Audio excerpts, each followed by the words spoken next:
second. Almost forgot to mute. Hello, everybody. Most know me as Mystery. I'm hoping that the dates keep adding up. And I don't know how else to put it. There's with Sebastian's case and Leilani's case, you know, I don't know. It's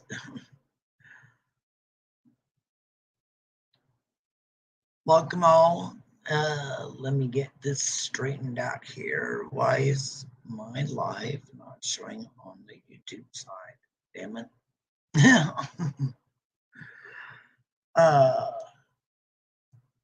Yeah, I'm a newbie at this.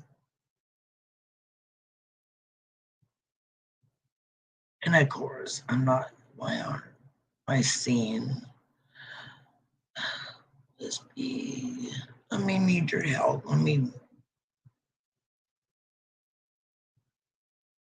If you're still in here, Wispy, are you still here?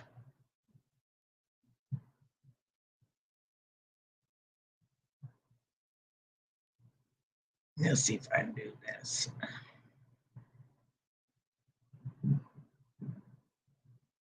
I guess not. I guess she isn't. Let's see. I'm trying to, there we go. Let me load this. I got me muted there. All right. Whew. Goodness gracious. All right. There. That's what I wanted. Wispy now has a wrench. But anyways, what I was trying to get at, my goal is to show current dates. They're so important, it seems, to Seth, and harping on them. Now, let me see.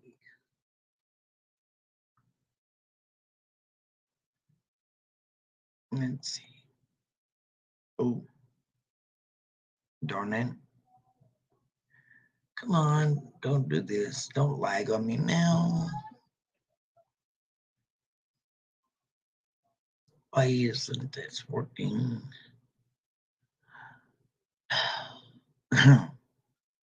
First day, go figure. There we go.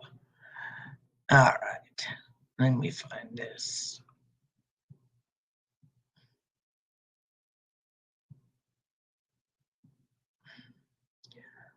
All right. Why isn't...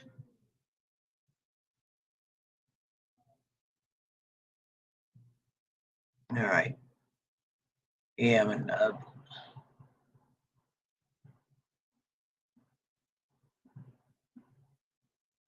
I'm gonna be new. Bear with me.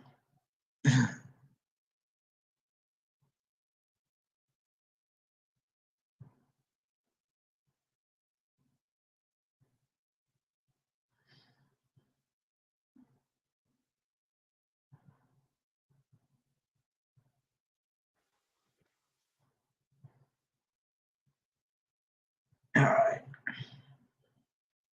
I don't know what I'm doing. I seem to be lost. And nobody is here yet. Well, hopefully more come in. Come on in if you're here.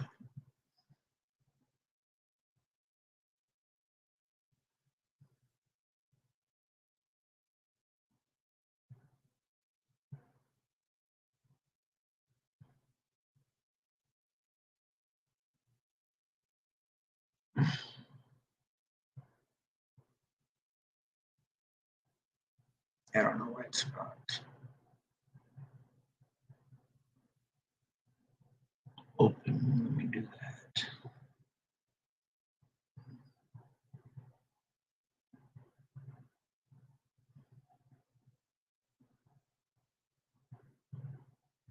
Oh, come on. While that loads, please bear with me. A little slow at the moment. All right. Let me go to StreamYard settings. Oh.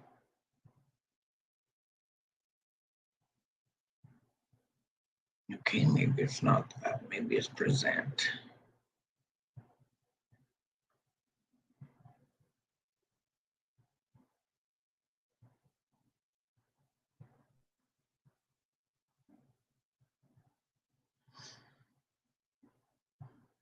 All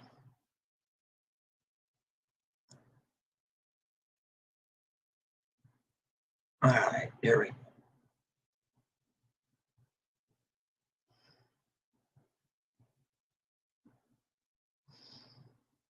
All right, let me get this. Reposition. Add the stage. There. All right. Hey, Artie, thank you for coming, hon. I appreciate it. I think Wispy stepped away for a bit. I'm gonna add you. Oh, yeah. Add as moderator. There. There's a wrench for you too, dear.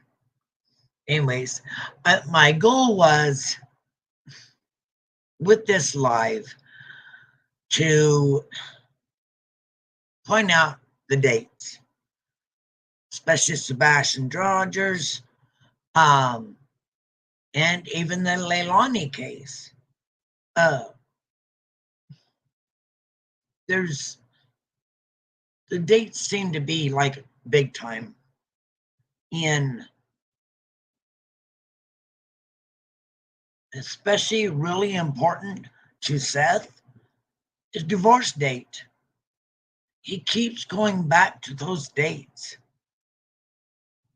I mean, that was 7 years ago, or maybe even more, give or take. I'm not sure how long Chris and Katie has actually been 100%, to the day been married and together, and as far as I'm concerned, happily together. But Seth seems stuck back there, unfortunately. I hurt for him.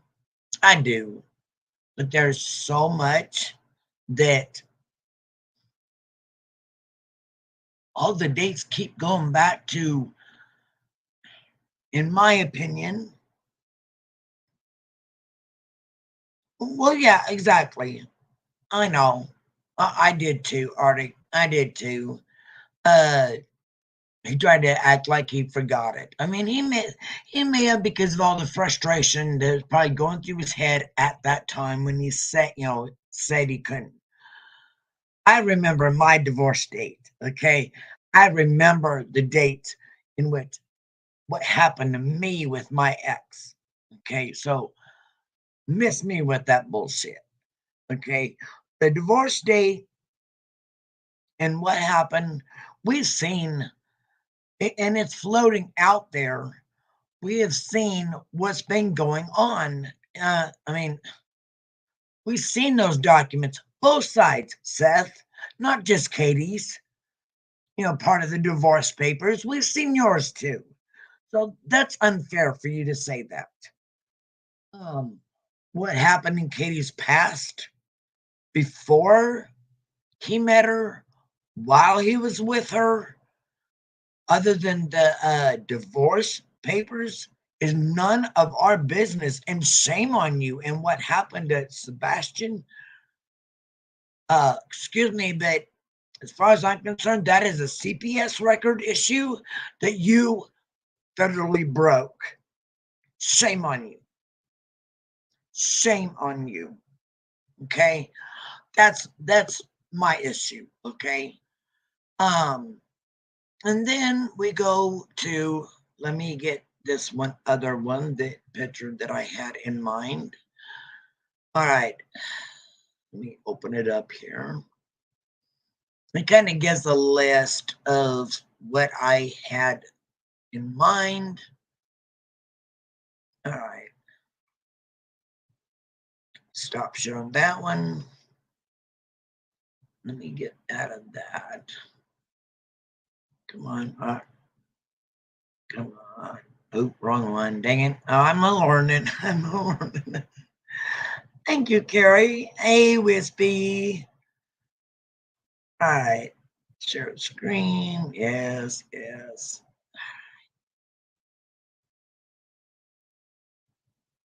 Now, why isn't it showing? Oh, duh. Might help if I get that up. All right. Here's my other thing. Here, I hope y'all can read this.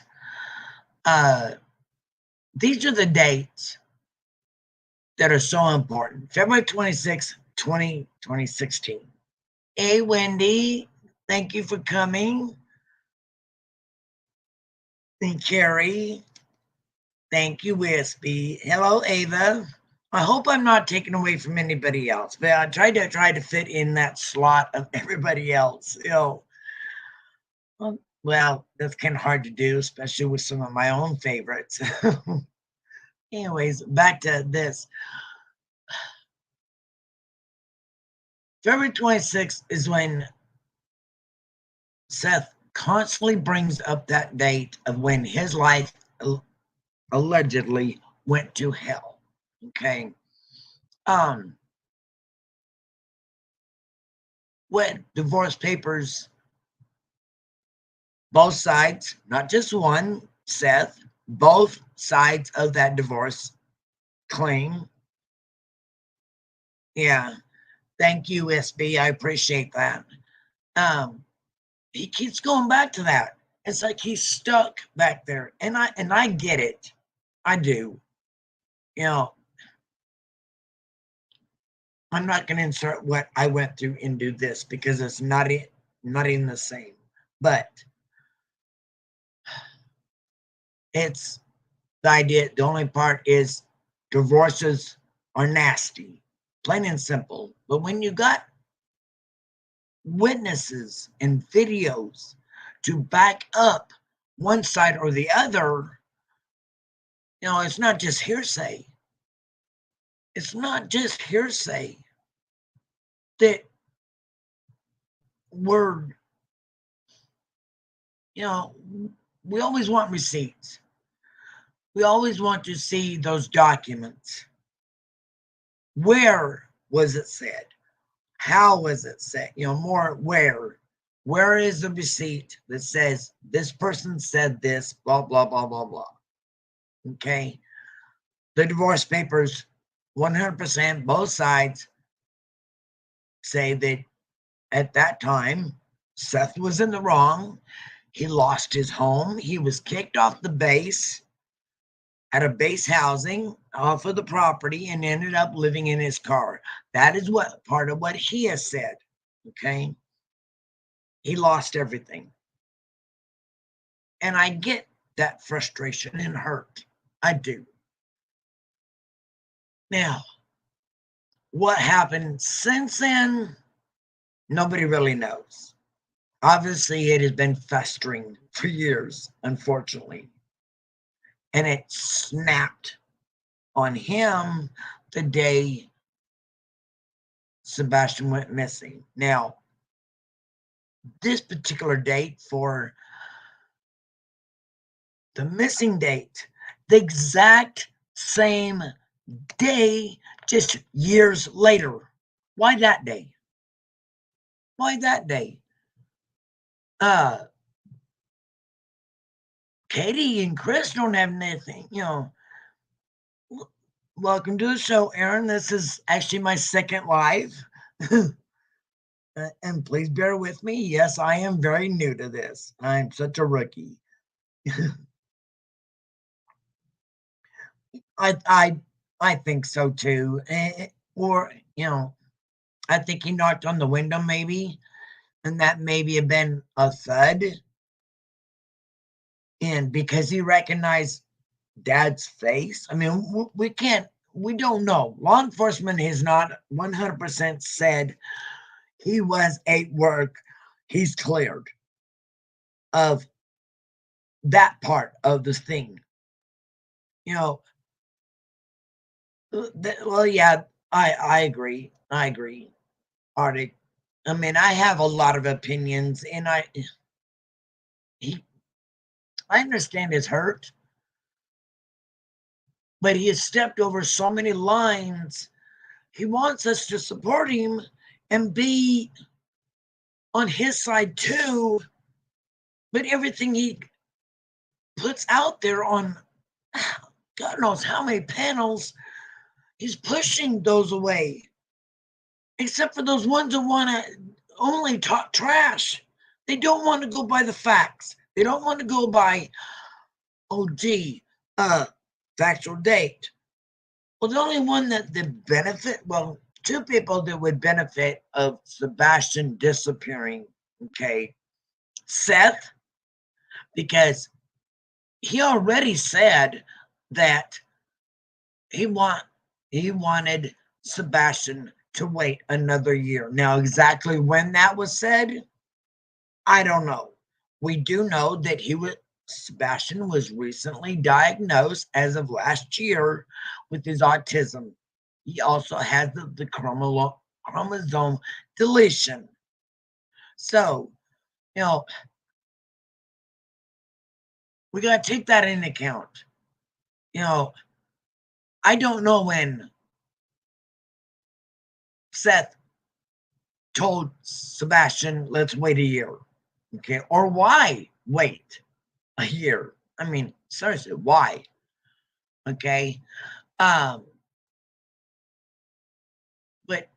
day one, at least, yeah, probably day one, right close to day one. I think it was March 3rd. I read where he was up on court TVs.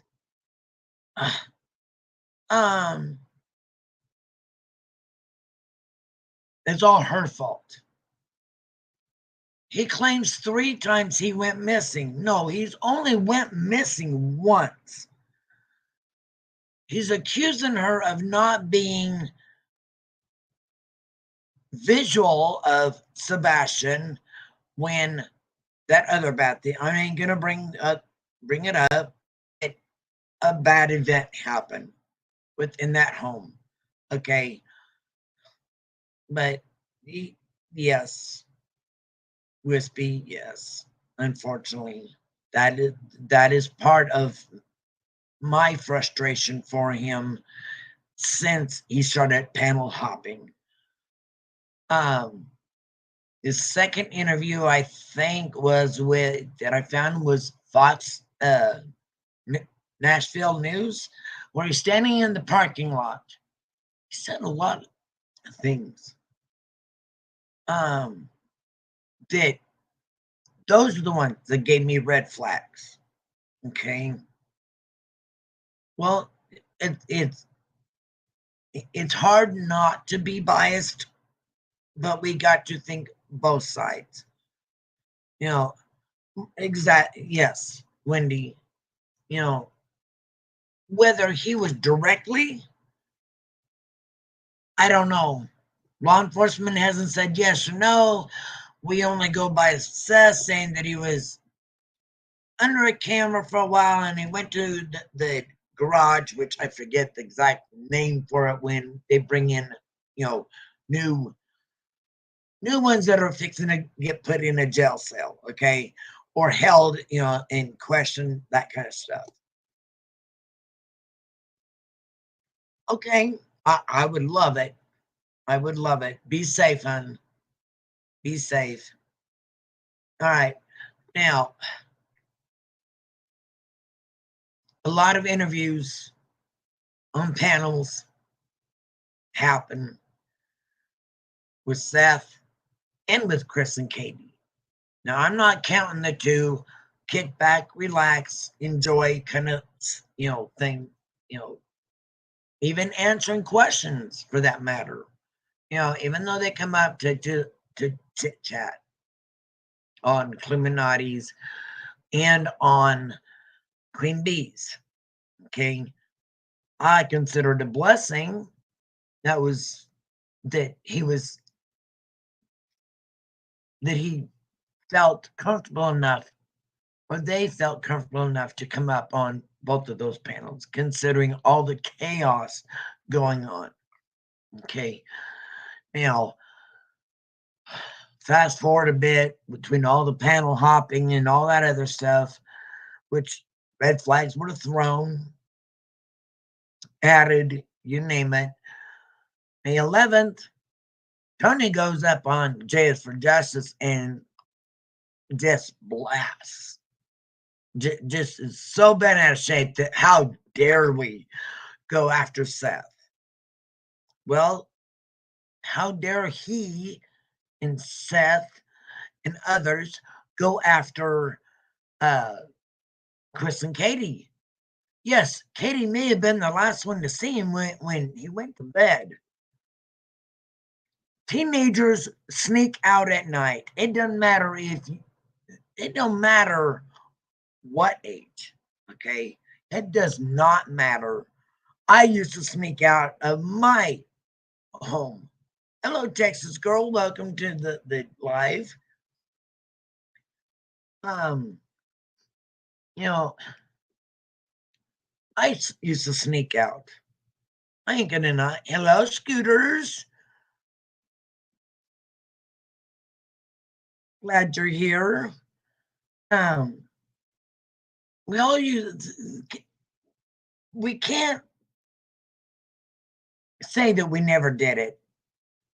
You know, unless you're in a high-rise apartment and tried to jump out the patio window, in some condo or whatever. I mean, come on, let's be real. Our homes growing up, at least when I was a kid, was a two-story home. I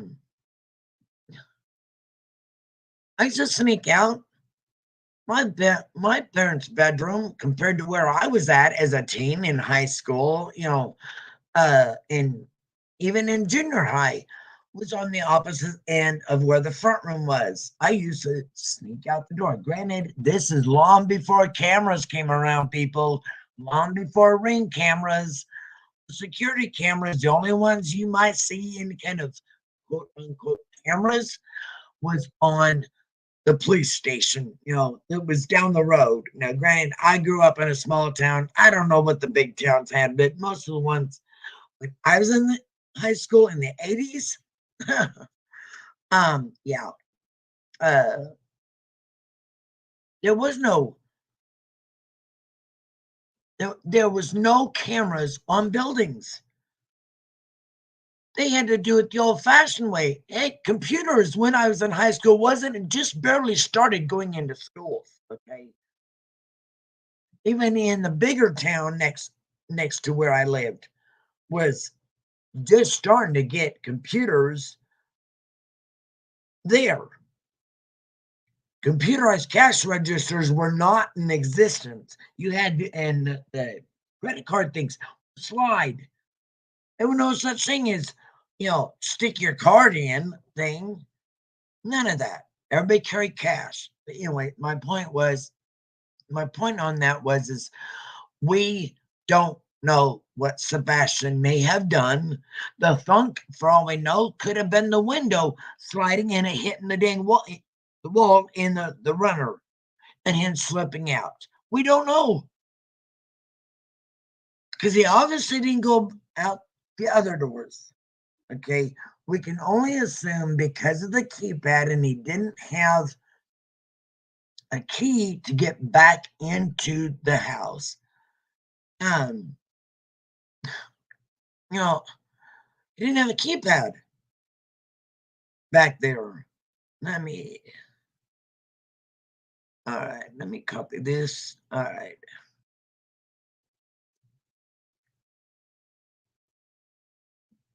I hope I did this right. There you go, Arctic. This is going to be interesting. I've never done this before. All right. Oh, private chat. I'm guessing you pop up kind of like I do in the back. But anyways, now keep an eye on it. Oh, there you are. There you are. Yay. I wasn't hinting for a link. I just said I wouldn't mind coming on panel with you sometime.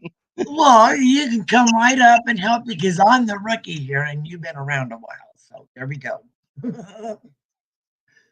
Well, I mean, I've got some serious feelings on this case. I don't know how familiar you are with the Sophie Long case, where her father, Michael, knew where she was the entire time, and he had shown some very Seth-like behaviors. Yes, I've heard a little bit about that case. I mean, I heard more of his name than her name. I haven't really followed because I'm gonna be honest, when I first started over here in the true crime and law tube community, the Idaho 4 was my first of viewing and chatting in Emily D. Baker's. I have learned since. I love Emily D. Baker. I have been here for far longer than I care to admit, unfortunately. But I totally get it. You know, and I thought I was with her in her chat when she did that's 6 weeks or more of the Murdoch trial. It's the Michael Long case, I believe is what he's talking about, Stephen's adventure. But I hear references to that. I hear references to Summer Wells. I wasn't around then, but I, read up. I've been listening. I've been watching lives, not just clips, of of those of those situations, and they're sad. Well, yeah, but I don't really see any real comparisons between this and Summer's case, other than they're both out of Tennessee. Right. Chris and Katie have acted nothing like Dawn and Candace. Now, Oh yeah, I no. can see Beth acts like the Wells, but not Chris and Katie. No. I didn't get that at all. I mean, you watch interviews of Dawn and Candace versus Katie and Chris. They're like total opposites from what, and I watched them recently just so I get that, to see why they keep bringing that up. There's no comparison. And McDummy, sorry, Chris McDonald, and I don't care. You may have a lot of experience in doing a lot of things, but in my opinion, you pushing to talk to Hunter because he was there at the swimming hole and all that other stuff, to me, put an underage child in the spotlight where he didn't need to be. That was wrong. 100%. Hunter's name should have never been exposed. He shouldn't have been brought into it. The Wells' other children, those boys, should have never been exposed and had their faces put out there on social media. Just like in the Sebastian case, we shouldn't have had all of Sebastian's private, most intimate details put out for the whole world to hear and display. There's HIPAA out there for a reason. And yet now we know everything about Sebastian's medical history and his problems with incontinence and everything else that should have never, ever been put out there. I agree. And if I'm not mistaken, and I don't know if it's a Tennessee thing or if it's a federal for sure. I mean, I've been trying to read up on that, do my research. I've learned quite a bit, but I believe I could be wrong, and I stand corrected if I am, that it is a federal law. CPS records for underage are not allowed to be spread the fuck around. Yes, that's absolutely federal, which is why when oh gosh, my mind just blanked out on me. Sorry, didn't mean to blow your mind. No. I cannot believe I lost his name. The African American creator that Seth's been on panel with numerous times. I can't.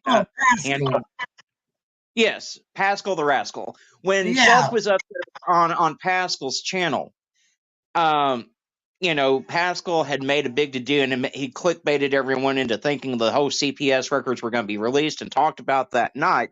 They can't be released like that yeah. because of the federal laws regarding it. I mean, I can guarantee you, if Seth thought legally he could have released everything, he probably would have, unless, like what I'm thinking, those records may have very well pertained to Seth himself. That's I either that or he was just dangling old records like the California records like a carrot on a string. But I the mean, thing is, and making it everyone sound has like it's something new when it isn't. well, everyone's gotten wrapped up in the fact that Chris gave Sebastian a swat on the behind with a belt, but they forget the bruises around Sebastian's neck that Seth Rogers left on him himself. So, Yeah. I mean, Now, I can say I have not myself seen them, directly. I have heard mention. I've seen, I think, a brief look, I mean, in all honesty, but I read both sides of the divorce records in witness report where the principal even said that Seth hit him in the head. Now, uh, what I read about that chromosome deletion, he should not be hitting him in the head, period. well, you should And it never hit a falls into child his in the head, hand. period, anyway. There's never an Right. excuse for that shit. And then he tried to say that Sebastian fell into his hand. You don't get bruises like that from a child falling into No. your hand. I'm sorry. I call total bullshit on that. Yeah. Just like everything coming out of Seth Rogers' mouth is bullshit. His story has changed numerous times. There's red flags all over the field when it comes to Seth Rogers. Hell, he couldn't keep a consistent story just within the one Bullhorn Betty interview. Oh, exactly. And he never. There's so many questions, and I don't get it.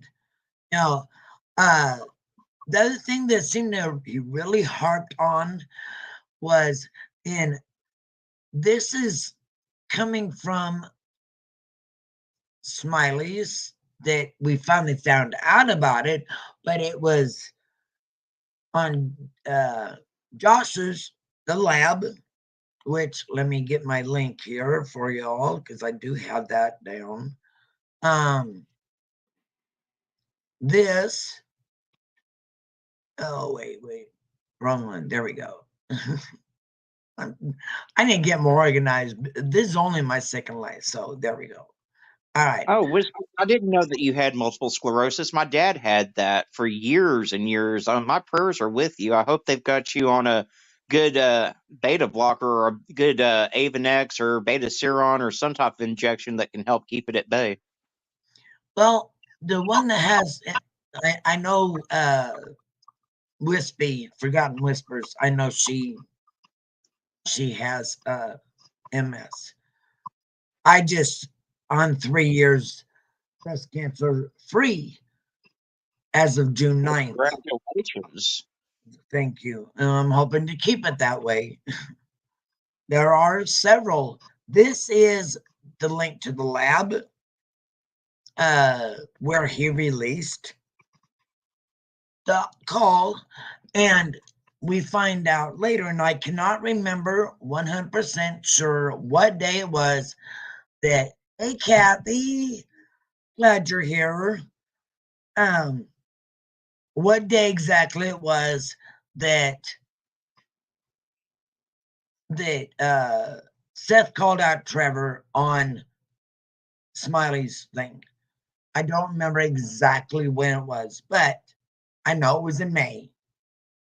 The secret call released, we found out on that day in Smiley's that he released that call per Seth on a certain day requested, which happened to be the custody hearing case between Chris and his ex for their daughter. Her name should never have been brought up. They never should have brought any of that in, period. Well, I'm glad you brought that up because let's talk about because I do believe in Hey, hearing every Chinese. victim and hearing every victim story and I try my best not to question victims, but when Nina came out and she did that interview with Trev Time, all I could notice Mhm. the entire time is that you have a woman with more mascara than Jaundice for All and Tammy Faye Baker combined on panel crying supposedly, but yet I didn't see a single tear, not a mascara run. She kept dabbing her eyes, but no mascara on her tissue. I found, and she didn't bring any receipts to back anything up, No, and receipts are no. important. I mean, I'm not going to take away from Nina's possible experience. What she feels, what happened during their marriage and all that. Considering listening to Chris and Katie and just listening to Chris in general, even when he got upset, um, I don't find him being the abusive type at all. I mean, a Well, pop on the butt years ago, okay? Years ago, not well, recent. I mean, You know, if Chris was really this violent, temperamental man that everyone tries to make him out to be, don't you think instead of extending the grace that we have seen both him and Katie extend Seth, even though Seth is the one out there throwing shade every chance he gets him, that he would yeah, be attacking Seth? But instead, he's actually come to Seth's defense on a number of occasions. he is. In fact, I mean, if you listen to him, for the most part, 99.9%, he is never calling Seth out. And by rights, he can. I mean, yes, please hit the like button. And I'm not monetized yet. I do have in my description the two apps. But I mean, it's up to you guys if you want to donate. I'm not right now. I'm not even thinking about that. I'm thinking of Sebastian only. Um, I just Chris and Katie could easily have gotten, done all these panel hopping too and called him out for stuff, but they haven't. And I think No. that's why maybe all these other creators are, at Chris and Katie, unfortunately, because they're Well, and not, they're starting, and and the law tide is enforcement starting. says don't. Well, the tide is starting to turn against Seth, and I think it's because Seth has stopped going on a lot of these panels. Plus, he's burnt so many bridges, a lot of creators just won't even have him back on. I mean, Yeah. And I, now rumor has it he's asking for be paid for an interview. You know, oh, not just that, girl. Have you seen? He's got a storefront up where he's selling Sebastian merch, oh, I mean, I and he's get maybe asking the people to T-shirt help, that he's been wearing, but and he's asking people to help him pay for a new tattoo. oh And my, Tony Mathis said that he's going to get a tattoo that's half Sebastian's face and half Caleb Harris's face. oh that. Sorry, but that is sick as fuck. That Yeah, is sick as exactly. fuck. What in the hell? What are these smoking or drinking? I mean, is it that hot dog juice that you know, or maybe it's that sleepy time tea jacked up? I mean, he sure likes to keep throwing that in. He complains about him sleeping so much, but he keeps when he's over there, he keeps putting sleepy. I love sleepy time tea. Don't get me wrong; it helps me sleep and relax because of the chamomile in it. I suffer from insomnia, so with oh, anyways, the meds part, I've suffered with my own birth defects, things like that. I struggle with a lot, like a lot of those who we follow. And that's why I've always been, for the longest time, I can admit, at least the year of being here, of ever doing live. It took me a long time to even get on a panel. And I think my first panel was on queen bees. You know, I don't like to hear my own voice, okay? I have to admit it. I hear you, Smokey. But, Sorry, my cat's getting vocal. oh, that's meow meow. But, Seth wanted the lab to only release that call between Terry Lynn and Chris On the after he date gave of the custody hearing. exactly. And he gave, I'm sorry, but he can say what he wants. Tried to say that somebody else gave his mother the number. Well, Terry Lynn and mom are buddies. She's in Terry Lynn's chat all the time, and she was Okay, before that. so this is how that went down. No one sent that recording to Seth's mama. Seth's mama was in Terry Lynn's chat when Terry Lynn played the recording. Yeah. Or, well, probably was there when she made the call. I don't know if she made the call while live. I don't know. But, yeah. Aw, hello, Juju. Hey, Juju. These dates are so I just, important. And I don't understand. well, another date that's important is the 29th of February, because that's 3 days after Sebastian went missing and Seth had already created a GoFundMe. Yes, Well, that was. his sister. Now, is it really his sister that set it up, or was it him under and just using his sister's name? It's like the godmother, the Cash App under the godmothers. Now, I was the impression, since from what I understand, I watched, I think, Nonsense's video yesterday or her live yesterday, and he said Sebastian's got parents. Okay, they live in the same town that Seth lives in. Now, the Cash App, from what I thought, was Seth's godmother. Now, maybe it's Sebastian's godmother, but he said my godmother. So that's why that I thought Seth. Well, all I know is the Cash App, the Venmo, and allegedly the GoFundMe. None of them were in Seth's name directly. Right.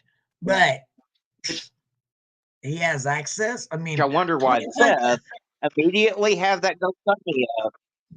Yeah. Why did Seth immediately have that GoFundMe up 3 days after Sebastian goes missing? And why did he fail to disclose that all of his fellow employees were donating their PTO to him so that he'd have paid time off in order to go search, and I use that term loosely, for Sebastian? Yeah. That too, Juju. It's and he says, as to connections that are, he claims he don't have a Facebook account, but yet he has access to a Facebook account.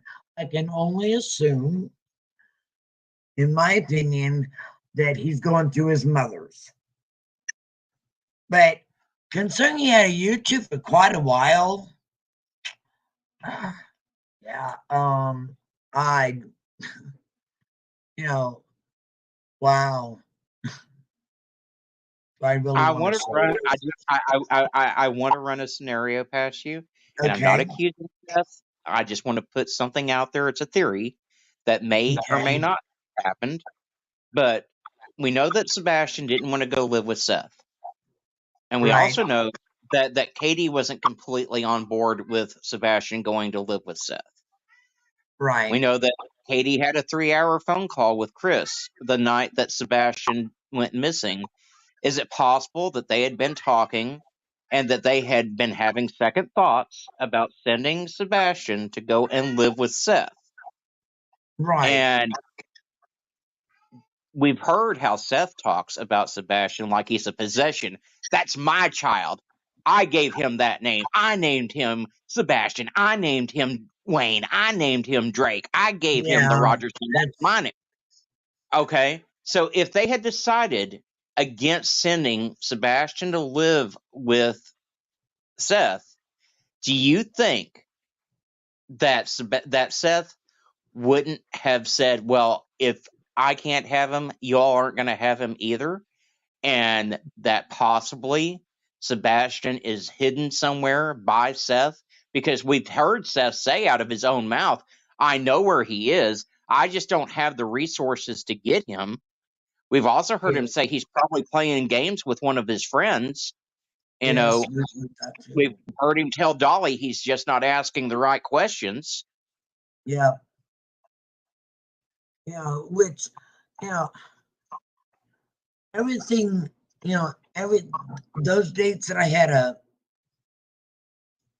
there's so many things that, in my opinion, it's gotten to the point where, now that we've learned a little bit more about Sebastian, his likes, his dislikes, um, you know, things like that.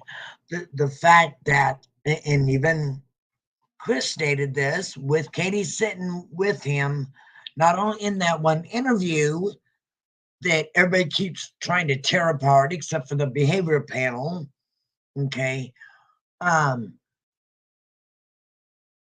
in their house, it was like a gifted thing, and they, as to any online, but it was also monitored with them there playing games with him.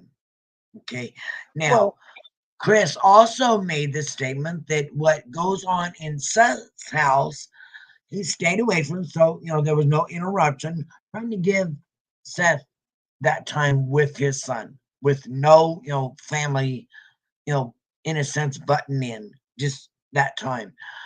We finally find out that Seth is allowed 100% access to online and on adult sites. Or has adult access, I should say, via his own, Seth's own. well, Uh, exactly. At Chris and Katie's, Sebastian, the internet was pretty much locked down. Now, that's not to say that he couldn't have found a neighbor with Wi-Fi access that was open right, and got online there. But at exactly. Sebastian, Kids are smart. at Seth's house, he had free reign, pretty much, it sounds like. And that story changed too, because Seth went from saying, "Oh no, he didn't play anything online. He just played Mario on his Switch and it didn't require online access," to, "I created him a Gmail account and I was going to help him create his own Call of Duty mobile account." I mean, Yeah, I mean, back when my kids were little, my oldest today, in fact, surprising enough, today is my son's 38th birthday. And I can, there was no net then. I mean, if there was, it was so limited to the public like it is today, especially. I think probably the first chat thing, I didn't even have AOL then. I mean, that's how long ago it girl, was. my first tablet was an Etch-a-Sketch and I couldn't draw anything but a square on it. So, Hey, I remember those days. I had my own etch a sketch and my own slinky, you know. But it just, when we think of, I think back to those times versus now, and how the internet is working. Um, well, and that's the thing. And that's why my it's initial theory in all of this, because I knew how much Sebastian liked gaming, is that he met someone in one of these Roblox or Call of Duty chats and he was groomed and lured away from the house. That's what my theory has always been in this. But then the Yeah. more Seth's behavior came out, and the more his story began to change, and the more that I found out that the GoFundMe was created just 3 days after Sebastian's disappearance, and he didn't tell people that his fellow employees were donating time to help him, and then he didn't even search because his shoulder was hurting. I mean, and then who smiles during interviews when you're talking about your missing kid the way Seth does? Yeah. The other thing too, what was it? I don't remember. So many dates and interviews and panel. I know we got an awesome team out here. That like I can say that I will follow them pretty much everywhere. Wispy, Scooter, I've added you to my favorites. You, Duchess, Ert. We're still those who want the facts out and leave the families alone. Well, I mean, I'm not. I don't want you to think I'm trying to attack Seth. I'm just using his own No, words. I'm using his right. own action. Exactly, and I totally get that. I do. Uh, Seth, in my opinion, Seth has brought all of this on himself. Whether he actually means it, I mean, watching his videos, we're no body specialists, but we've been around enough, of people to know this thing, in our own real life as to who seemed to come off as a bully or, things like that. You know, I've been doing this for a long time, and I figured my as much. gut very rarely fails me. And I'm just getting a very bad vibe from Seth. The way he puts his hands up on his head when he's talking about Sebastian. Chris Watts did that, and I'm Yeah, just getting very bad vibes up from him all the way around. I don't think he did anything to hurt Sebastian, but do I think he may possibly know exactly where Sebastian is and he's milking this for all the money and clout that he can? I do think that's a very distinct possibility. yes. All right, I'm trying to figure out what they did. Why won't it let me do this? Yeah, I'm such a nub. And I you thought know I that had I don't like to make any type of accusations towards families at all without any evidence. And I'm just, right. this is my opinion. This is what's been going through my head. I'm not saying that Seth has anything to do with Sebastian's disappearance because so far the facts as we know it, Nothing all to we know, yet. We yeah. we're going by law enforcement facts. We're going by information that was provided to us, by both sides. What the likes and dislikes. Well, and that's the thing. Everything we know about Sebastian, we pretty much learned through Chris and Katie, because when Seth is asked about Sebastian, he doesn't know his likes and dislikes other than he likes to play video games. He doesn't have any recent pictures of Sebastian. Those have all been provided by Chris and Katie. You Right. know, it's Hello, it's Motor unfortunate. City. Thank you for coming. Please smash And the like. Motor City, I agree wholeheartedly. Sebastian has gotten lost in all of this, and it's a damn Yes. shame. Yes. I did another video today on my channel putting out his flyer, putting his information out there and everything. And I also want to encourage everyone out there, go print his flyer off, take it to your nearest Kinko's or wherever, and make several copies of it. Post them up on every storefront you can and every post office and gas station you can, because at this point, we don't know where Sebastian's is. And he could No, be anywhere no. in this country right now. Yeah. We don't know. We can't put out what we don't know.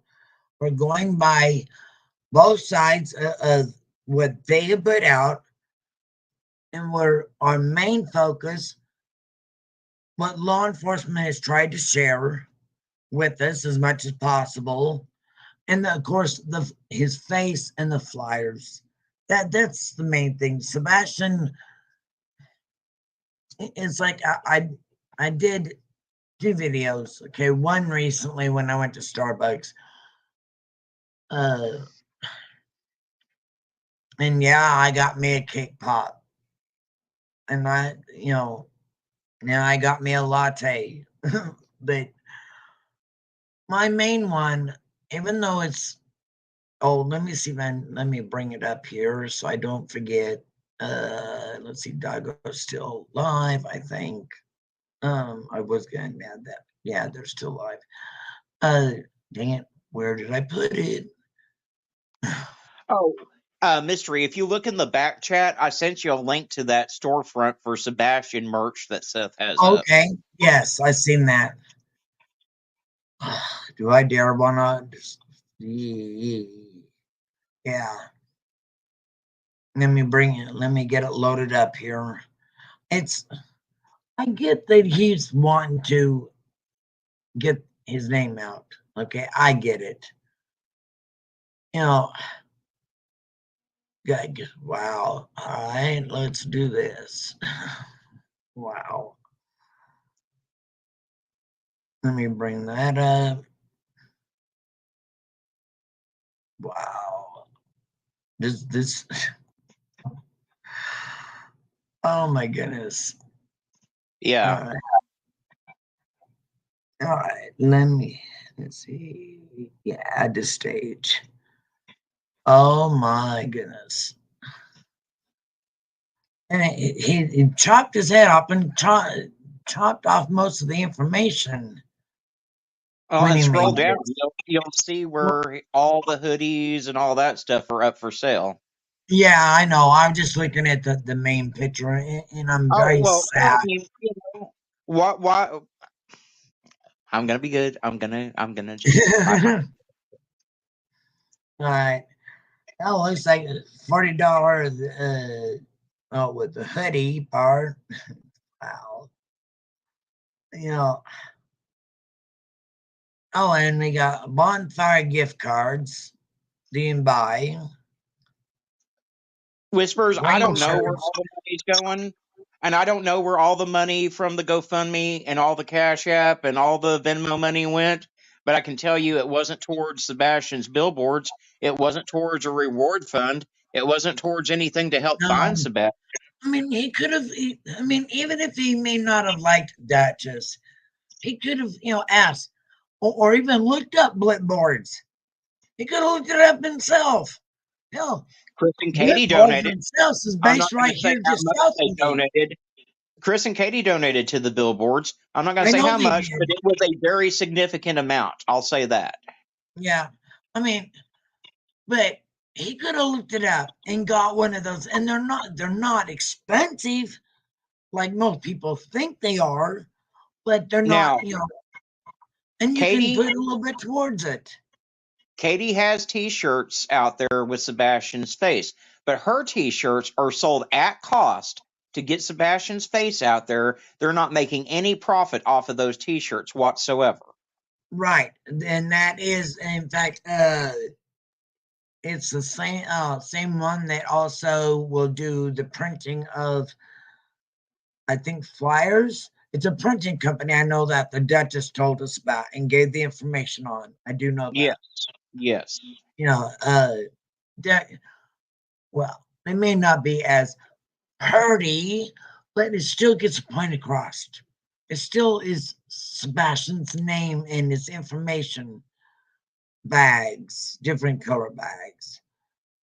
It's absurd. I'm telling you, I've never seen a parent of a missing child grift off of them like I have Seth. Yeah, I don't understand.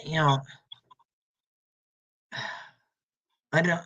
Okay, it says this merch store is to help spread the word of Sebastian missing, to help him bring him home, as well as to help his father to be able to keep searching for Sebastian, as all proceeds will go to Seth Rogers once the store is closed. Thank you for your support, prayers, and spreading Sebastian's information. But let me get the link and if y'all want to donate, Oh, I wouldn't put the link in the chat. I'm not about advertising someone's grift off their own child. Well, I agree. And it says for Seth Rogers. Now, I'm guessing somebody else set it up for Seth. I can only assume because it says for Seth. The money will go to Seth. So yeah, well, I can guarantee you that Seth is behind this. Seth and Tony. TikTok Tony probably has his hands all over this. Yeah. Hello, Callie. Welcome. Thank you for coming, hon. And Shayla. I know I'm a butcher at Shayla. Is I'm gonna butcher, and I don't want to. I've seen her around. They're over in Deets and a few other channels. All right, I won't. The only link that I will put out, because it's direct to the printer for flyers and things like that, so on. I'm sad. I really am sad that all of this, these dates matter so deeply to Seth, because in his eyes, he lost everything. Which, I get. Divorces are hard. I've been through my own. Okay, and it wasn't good because I had two little ones, younger than Sebastian at the time of my divorce. Now, divorces are always rough, but they most are. people. Some are easy, some are not so easy. Knock on wood, it wasn't a knockdown, drag out for years, like Chris's. Most people don't live, 15 years in the past when most people get past the divorce at some point. And right. Seth appears to have just not ever gotten past the divorce. He's like a jealous little kid. That's why he's putting all this out to hurt Chris and Katie. And that's another reason why I feel like he may know where Sebastian is, because if he takes Sebastian, it almost pulls Katie into having to have contact with him, to having to talk to him because the child's gone missing. It would be a way to pull her back into his circle. 100%. The other thing too is the other part in my thoughts is, if you look at when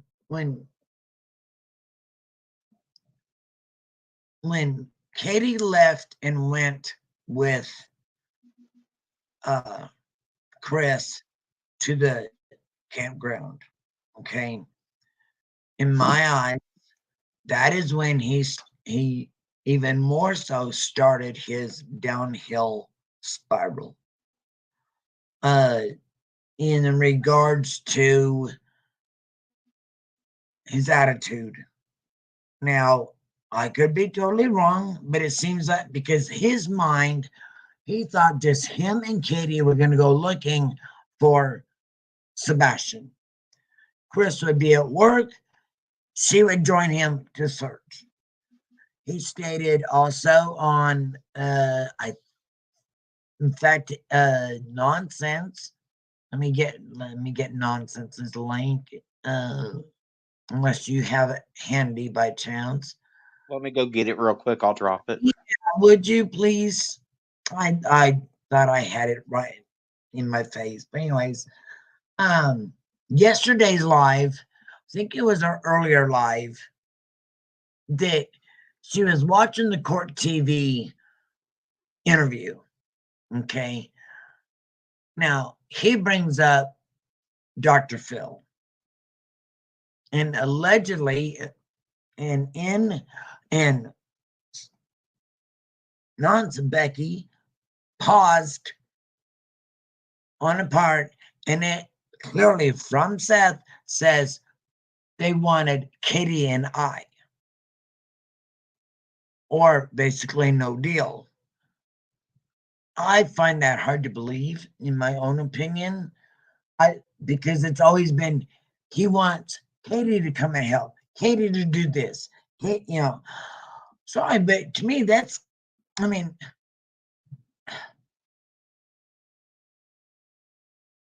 in my many years of driving truck and everything else, that to me is so dang stalkerish. That is stalkerish. Whether he means to be that, it feels that way to me. If I mean, and I'm probably not the only one, but eh, but I don't know. You know, it feels stalkerish to me, and it's wrong in so many, in my opinion, so many ways. You know, uh, she had a protection order when he was removed off the base, and he ended up living in his car. I get his frustration, how he's blocked from being around Katie and being around Sebastian, especially. Okay, because he allegedly was the main person at home, but there was hints that he dropped that he said he was at work at times. Okay, well, if he was at work, I don't care who the babysitter may have been. It may have been mom, his mom, for all I know. I don't know. When they were in California before Katie got out, got done with her time in the service, the main part, and then moved over, to reserves, or, whatever the kid. I don't know that part because I wasn't there, and it's really none of my business. Nobody's business. But he dropped that hint about allegedly working. And the only reason why I don't understand why Seth was not able to go into the service. Any of the service. It didn't have to be the Navy, but any service for that matter. Have you seen Seth's physique? There's no way he would have passed to get into the military. We don't know what he looked like back then. I mean, I don't, anyways. So I can't say one way or another. We don't. I haven't seen pictures of him back then, so I can't judge on if he was even a little heavy. I mean, he could have run that off. Yeah, believe me, the military Well, in boot camp runs that. irregards, he could have found substantial employment enough to support his child and get his child insurance. Katie went into the military, which is something that Tuesday, Seth gives her a lot of grief about, so that she could get the insurance to take care of Sebastian. yeah, I know, Daryl. I Yeah, mean, and then I keep hearing Seth say that Sebastian may be on an Indian reservation in Alaska. Now, this oh, is a little out there, but I want you to think for a second. Seth and okay, Nina, we know they're working together against Chris. Nina's Native American. Sebastian could be on an Indian reservation, but not in but Alaska. Nina, right? Nina's out of New Mexico. Now there are reservations. Now I wish Burnt Toast was here because she is of the indigenous First Nations people. And she said because Sebastian is not by blood of anyone currently on any of those reservations. Okay. Um, his he's not in he's not even connected to Nina other than being Chris's It or would be ex's. very I will say it would be very difficult to get Sebastian on an Indian reservation without him having a CDIB card. It's not Right, like anyone can just walk on a reservation. You have to be of Native right. American heritage. And I get that. I get that.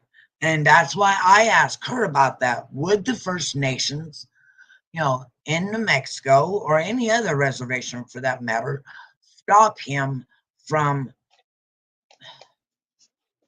not stopping, but allow her to bring him on the reservation, and then possibly the First Nation police, the reservation police interrupting. She told me no, they would not. Okay, and I believe her. And that's been my On that, experience. I mean, that's been my experience. I grew up in yeah, Oklahoma. I've got a lot of Native American friends. I mean, it would be very, very difficult to get a child onto an Indian reservation with no CDIB card whatsoever and without an ounce of Native American blood in them. Now you can go into their medical facilities. You can't use them, but right, you can go with one of your friends that's a Native American and take them to their doctor's appointments and stuff. But as far right, as going on the actual reservations, that's a whole different thing. exactly, exactly. And God forbid you speed on the regular highways that go through the states, and it happens to be half on the reservation. Don't speed on there. I'll guarantee you. You don't want to speed. My dad found out. It was over, and he could have gotten into bigger trouble. We didn't know it was reservation land, but it was clearly one that there was a speed limit. And my dad, before the officer even flipped around and flipped the lights on, Dad was pulling over, and I was busting up laughing. And my dad, even with officers, but anyways, it right back to, there's no way she would be allowed to take, so we can kind of rule out Nina in that respect, the ex-wife in that respect. Correct. Um, Correct. I don't know when Grandma Rogers, I'm not sure, I think that's her actual married name is Rogers still. I don't know when she actually left Clarksville, Tennessee after visiting her son. Prior to that, is, to me, I find it odd that she would not stay in her camper and help Sebastian, her son, look for Sebastian. She wasn't there that long, and she packed up her camper and headed back home to Texas. Now, And did she wants to throw shade at Katie and Chris for allegedly not looking. Katie and Chris have been looking, but here's the yeah, thing. Law enforcement told Katie and Chris not to be boots on the ground searching, just like Seth wasn't supposed to be boots on the ground searching, because the last thing law enforcement wants is a parent to possibly find their child's deceased body. Plus, if the parent is responsible for doing something to that child, they don't want them tampering with evidence at all. right. All right. How did I get that funky? I was trying to figure. But anyways, these focusing back on Sebastian. Okay, not so much the dates, but it's still focusing back on Sebastian. Um, Going by both sides of Sebastian's life as to his parents. This is what I mean. There's just a few things that I gleaned from what Sebastian loves. Oh, thank you. Um, you know, the food, tofu, green, obviously, we've been throwing green, hearts everywhere. Yeah. Green tea. I wish I had that video that was shared to Clemenati, but I didn't want to bug about it. And them both, going to the bowling and the game. He obviously loves. Hello, Just Dawn and Meg. Thank you for coming in, ladies and gents. Um, See, know, that's the other issue that I have is everyone wants to make it about his diagnosis rather than about him. right. He is a He's very not an able-bodied invalid, people. he He's is a not very an, able-bodied, bright yeah, young man. I mean, even Seth in some of the interviews has said, he was okay to be by himself. And in other interviews, he talks about Sebastian as if he's an invalid. So, I mean, the man can't make up his mind right. about his I own mean, son. I mean, quite honestly, he spent 4 days out of a month with him, so he probably doesn't know what Sebastian is capable of and what he's not. right. And the other thing too, and I can't 100%. I thought I had it written down. I've been going through notes trying to get them all into one stack, so I had it in front of me. Yeah, that's how scatterbrained I was in setting up this live. I thought I had it in front of me, but anyways, was no, there was I think it was Seth who stated that he had not seen his son in at least a month prior to him even missing because of work. Okay. Correct. Correct. That's Um, correct. okay. I wanted to be sure of that. I wasn't 100% sure. So, and if he's, and that's what, it's not people who get so offended by those ones that are griping about, anyways, are so offended by the term Disneyland dad. Okay. He is. He's a fun and joy, as far as we know, you know, play games, uh, go do games, things like that. Well, Play but games with dad. he was also the hard ass, which is why Sebastian got sent to Seth as punishment. And that's why Katie said, "You're not in trouble." Stop twisting that word, people. Seriously, you out there in the backwoods or the backstage, the pucker brush, whatever you want to call it. Stop it. You twisted what she said. Okay. Well, now we know quite a bit more about that. He's not an invalid. He is a very smart, high functioning autistic boy with some genetic issues that he has to take certain meds. Now, I'm sorry, Seth. I don't know if he's on Ritalin or not. I have not personally talked to Katie or Chris about this. You obviously think that that's what they have him on. Recent change, from what I heard from Katie and Chris, yes, I'm going to say, is there was a medication change. And that probably was taken off of one of those that you call a pharmaceutical meth. Sorry, but even, and don't get me wrong, I like the holistic side of things, nature's way, you know, herbals, things like that. But you also need that medical doctor that knows what the hell he's talking about to help, Correct. you know, Correct. I mean, my Well, ex I was doing mean, that shit with me, and with my daughter. My daughter has Down syndrome with what they call trisomy 21. She has an extra leg on her 21st chromosome, where Sebastian has a minus on the sixth, I believe, chromosome. Okay, so I understand a little bit about that chromosome issue. Knock on wood. well, here is the thing.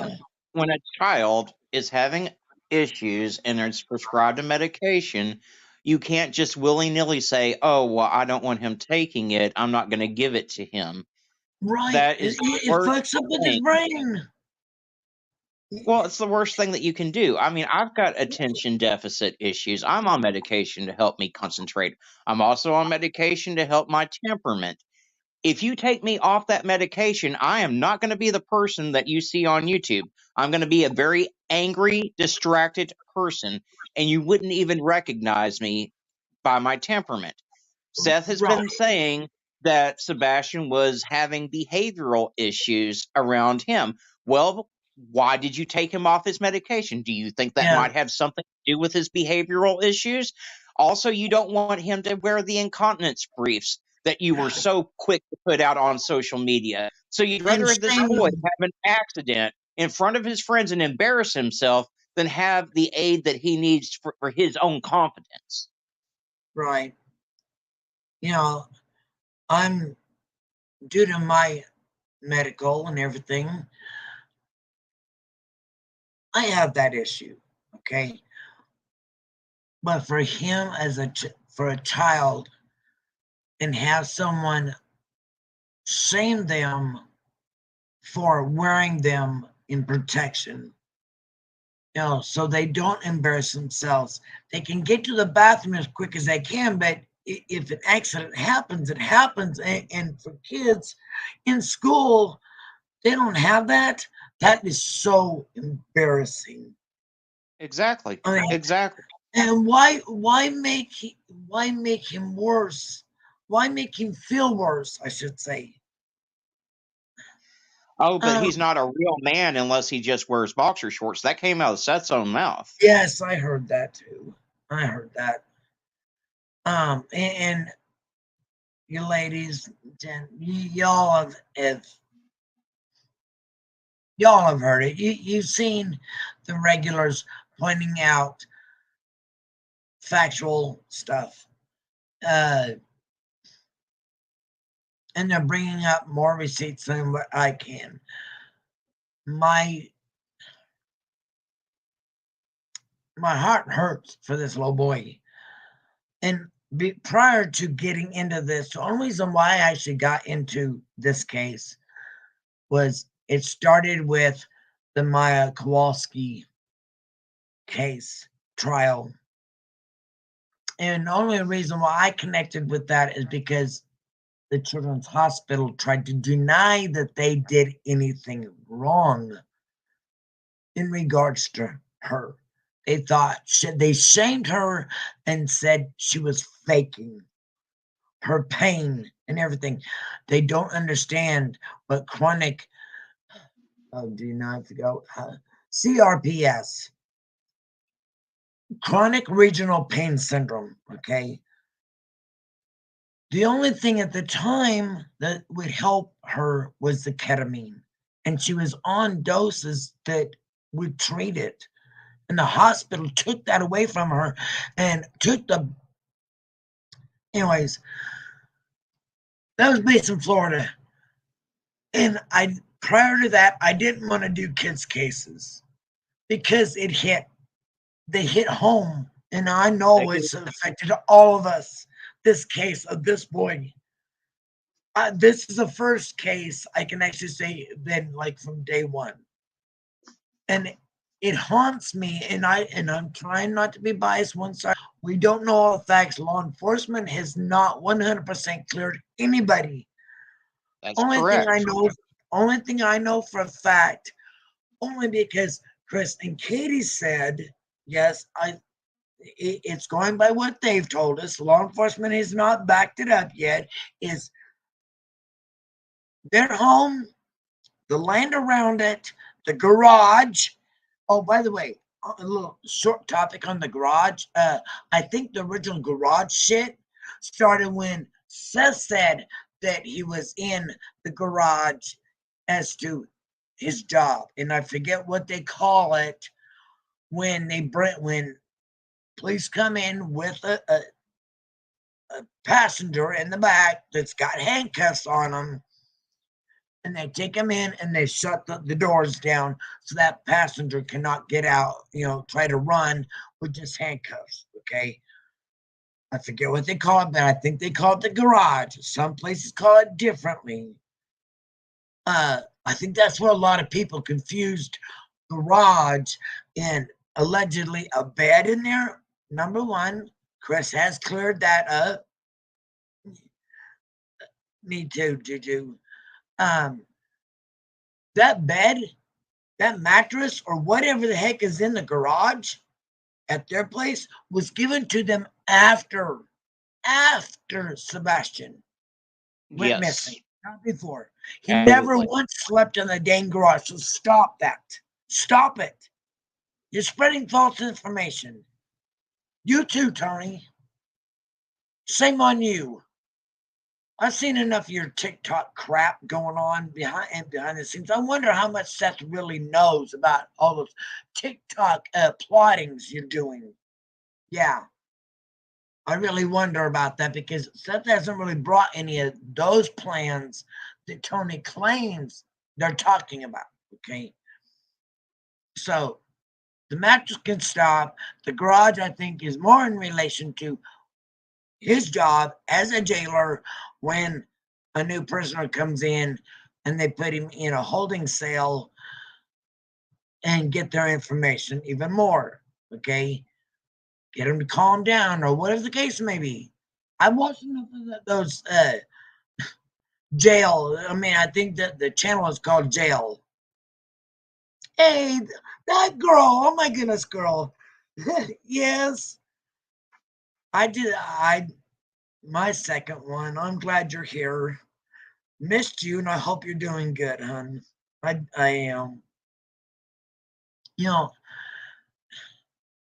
it's the main thing we got to focus on is he loved animals. Did somebody lure him out with a pet? You know, did he hear a noise outside and that's why he just had his little flashlight and didn't put his shoes on? We don't know. I would think that that might be why he didn't put his shoes on before he went out the door, is because he probably heard and probably was going to stand on the stoop and look around, in the front door, because the other ones have a key, not a key, electronic keypad for it. Okay. We don't know if he was snagged from there. You know, for all we know, they could have been waiting in the dang bushes. I have never looked at the front of their shirt. Look at their shirt, their house, to see if there's any bushes there. You know, I don't know. I've seen some videos of their area. I'm not, Illuminati has it, and I will drop Illuminati's link because she's been she may be a pistol and maybe not for everybody, but if you really listen to her, I adore her. I wouldn't want to piss her off, but I 100% adore that lady. She says it like it is. And her and fiance is what she calls him, went on a drive over there. They live not too far from there. Okay. So they could drive over there and look at the area in which the 911 dispatch called out in places. And as to again, for those who might have not have heard, because they may not have followed Illuminati's or a few other people, or Truth's or Dago's channel, only one mannequin that gets dressed up and it sits in a barn and has been there since even Chris said, and I believe Katie said, and other people said that thing has been there for years. And they dress it up every year for holidays. I think I've heard two different people from, not even part of the case, part of Sebastian's world that lives in Nashville area, stated that right now he's in, I think, spring clothes. Okay. Yeah. I, I know you've been, I know you've been gone a while. It's gonna take some bed to catch up. That girl, seriously, a lot of things have been going on since you've been, you know, taking care of real life. That's more important. Real life, your own. Um, playgrounds in the area. What? For all we know, it can be anywhere. Minecraft. Well, we know that he has access to, I think, Call of Duty on his dad's computer, via Well, his and dad's if account. he had access to Call of Duty, he had access to Minecraft and all these other games Yeah. where predators like to lurk and lure children. That's why my initial theory was that he had gotten lured online away from the home. And, my Yes. big issue right now, what I can't take my mind off of, is that law enforcement still has his gaming devices, Mhm. allegedly, from what we know, according Right. to Seth's own words. The And ones Seth that seems was access, he has, yeah, according to and him. Seth seems super super perturbed that they still have his devices. Is Seth afraid they're going to find something on those devices? I mean, I have Uh, to wonder about that because he right. seems super frustrated that he don't have those devices back. Yes. And Sebastian's room is incomplete because they still have it. I've heard that remark too. But with that, there must be something to it, or maybe they're going through the other ones first. The phones and all that of Chris and Katie's, and their family members. From what I understand, all their family members' homes have been searched and they've been questioned extensively. We haven't heard if Robin, Seth's mother's camper was searched, or even her home by now, for all we know. Okay, we Well, haven't I can verify that multiple dogs have gone and that home of Chris and Katie's has been searched at least 10 times because Chris right. isn't the only one that's put the information out about the dogs searching multiple times. Even Seth has stated it and in one of the interviews. I don't remember which one, but he Yes, stated clearly that the dogs had been out there several times, searched the home, searched all the cars, searched all the surrounding area. yeah. I think that was like in the beginning is when he made that, if I remember right. But he's kind of changed his. Either he forgot he said it, or he's just changing his tune. I don't know. I don't know 100%, and I can't Yeah, state. because now he's saying there's no evidence that Sebastian ever left the home, even though we have the dispatch call that clearly says that the canine Max tracked Sebastian's scent to the retaining pond. Exactly. So he left the house. People, um, dancing, bowling, obviously bowling. I think it was on the first time that Chris and Katie were up on Illuminati's panel. He shared those two videos of bowling, um, and going to the game. Which the hockey game I think it was, and those are the only per se visual of him happy. That's why Well, all of there's a my video out pictures there on my. somewhere. There's a video out there somewhere. I don't know if it's one that Chris and Katie shared or if it was on Seth's channel, but there's a video of Sebastian playing tug of war. So he's clearly a very able, capable child. Yes, yes, exactly. He just has to watch his head because of that part of the birth defect that affects him. He can't play football like he wants. Unfortunately, you know, and I understand that fathers, no matter, the, what's the word I'm trying to think of? All parents want their kids to be born perfect. We all do. But in the same sense, our main thing is all 10 toes, their breathing, you know, things like that. But I don't think Seth accepted that his son wasn't 100% perfect in what he would consider a normal way.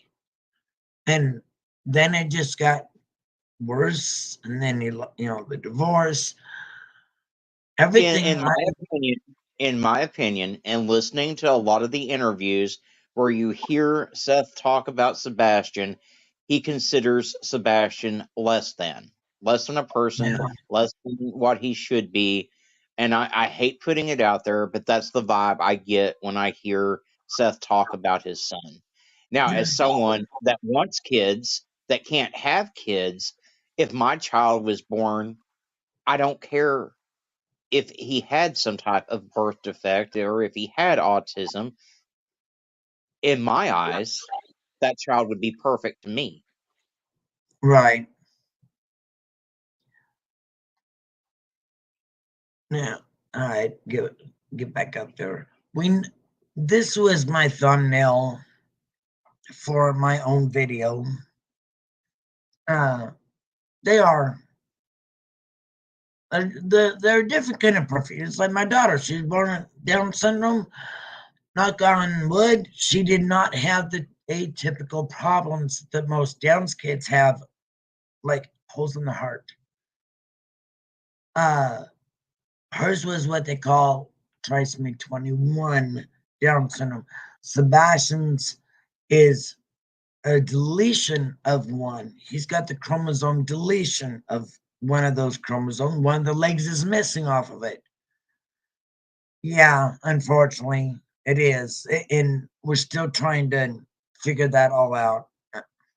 You know, everybody's trying to figure it out. We're all trying to help both Seth, Chris, Katie, and Seth in some way or another get his face out there.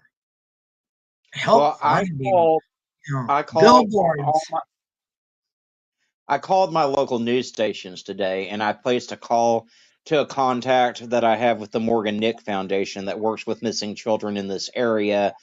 And I think I have been able to get Sebastian to where he's going to be featured on all of my local news stations here in my area of Arkansas. Right. Well, Because that's I think great. he needs to have, I think he needs to have coverage all across the country because again, we don't know where he is. He could No, be I anywhere. don't. True. Uh, like the Starbucks near me. If you happen to be near a Starbucks, I try to get a hold of the corporate.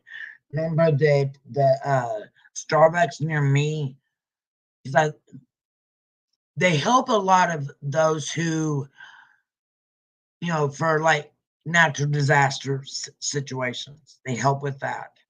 Um, but I was trying to find um where maybe, just maybe, that you know there's an app for Starbucks. And I imagine Dunkin' Donuts. I mean, everybody relies on dang apps on the dang phone. Plain and simple. We all know this nowadays. And those memberships, they have like little ads. Why not put a little blip, you might say, on those, with like Starbucks? You talk about spread the news fast, and they Oh, will be well, able to click it, and like, wow, okay, you know, that is something that I've been preaching about for a long time now. I mean, there's a million things that we could be doing to get the faces of not only Sebastian, but all these missing kids out there. yes, You go to a gas station to fill your car up, it's got that screen on there, and usually it's yeah, advertising you nachos that you don't really need. But we could put a kid's face on there, just like when you go yeah, to check out one of those job killers at Walmart. Why couldn't you yeah. put a missing kid picture in the corner of that checkout screen? There's so many things we could be doing that we're not doing right now. Now I think Walmart is now getting that out. I mean, I'm not 100% sure, but I know there's several people that have taken one in. I know that CrimeCon has his name and information there because one of the news people at CrimeCon for day one showed his board. All the other kids I think from just Tennessee alone was on that board also. Correct. They Correct. also pointed out Sebastian's. So that Correct. Now, Sebastian's flyer is up in some Walmarts, but I'm talking about actually putting his picture and other missing child's pictures on the checkout screen as you're checking out on those self checkouts, right. because that would be a great way to get these kids' faces out there. Everyone shops at Walmart just about, just like everyone has Yes. to fill their car up with gas. Why not put these kids' pictures on those gas station pumps and stuff? There's a lot of things we could be doing. Right. But knowing, and I, we got great ideas, but it's who do we contact to possibly pitch that thought Girl, enough I've, for us I've to been be trying. able to add? I've been trying. I'm trying to get a hold of the right person at Walmart corporate. I've been making some phone calls, just like I'm trying to call several trucking companies, because I want to see if I can get a trucking company to agree to put a banner on the side of their trucks that features a different missing child each month. Now on this now see that might be hard because not always, you know, now owner operators, you probably will find them pulling their own trailer. Those are the types that I would say do that with, because there's the corporate companies like Walmart themselves, Kmart, or not Kmart, JB Hunt, the Wallbon, oh, what's the other one I was just thinking of? And I used There's to drive. USA Truck. Right. I mean, but see, USA Truck does dropping hooks. You want that, in a sense, a rolling one. So, like an owner operator who owns their own trailer, and when they bump the dock, it's they're not dropping their trailer for somebody else to pick up later. Exactly. Yeah. Okay, Well, I you mean, and want either that kind way, of even if either way, even if someone else picks the trailer up, it's still going to be seen on the road. That's the whole point. true, true, You know, true. But to go and switch it out each, the missing child each month. the issue that I've been running into is the cost, because these Yeah, tractor trailer trucks, the trailers themselves, they're not steel. Most of them are aluminum now. So you can't yes. just do a magnet to go on the side of it. No, You it's would got have to be to like a literally skin. you'd have to wrap the trailer. It'd be a vinyl wrap. Those Yeah, wraps are very difficult to come off of the aluminum trucks, and they're very costly. And so that's the issue that I've been running into in trying to get this done. right. You know, well, Mr. Nobody. Yeah, I have no doubt of that. I have no doubt about that. Um, I drove truck long also, and just to wrap a car, even, you know, there's some companies. Now I haven't checked into it for a while, but there are some companies that if you put a wrap on your car, um,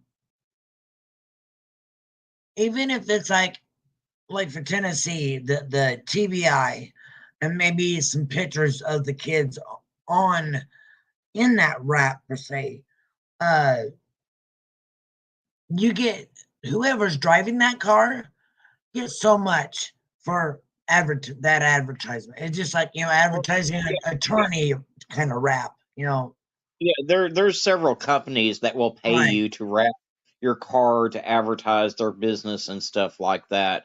Yeah. Um, right now on my vehicles, the most cost effective way I have found to get these kids' faces out is I've got little magnets of the flyers that I put on both of my doors on each side of my vehicles, and I can switch them out and things like that. I've got one for Michael Monkey Vaughn, I've got some for Sebastian, and I've got some for Summer Wells. So Yes.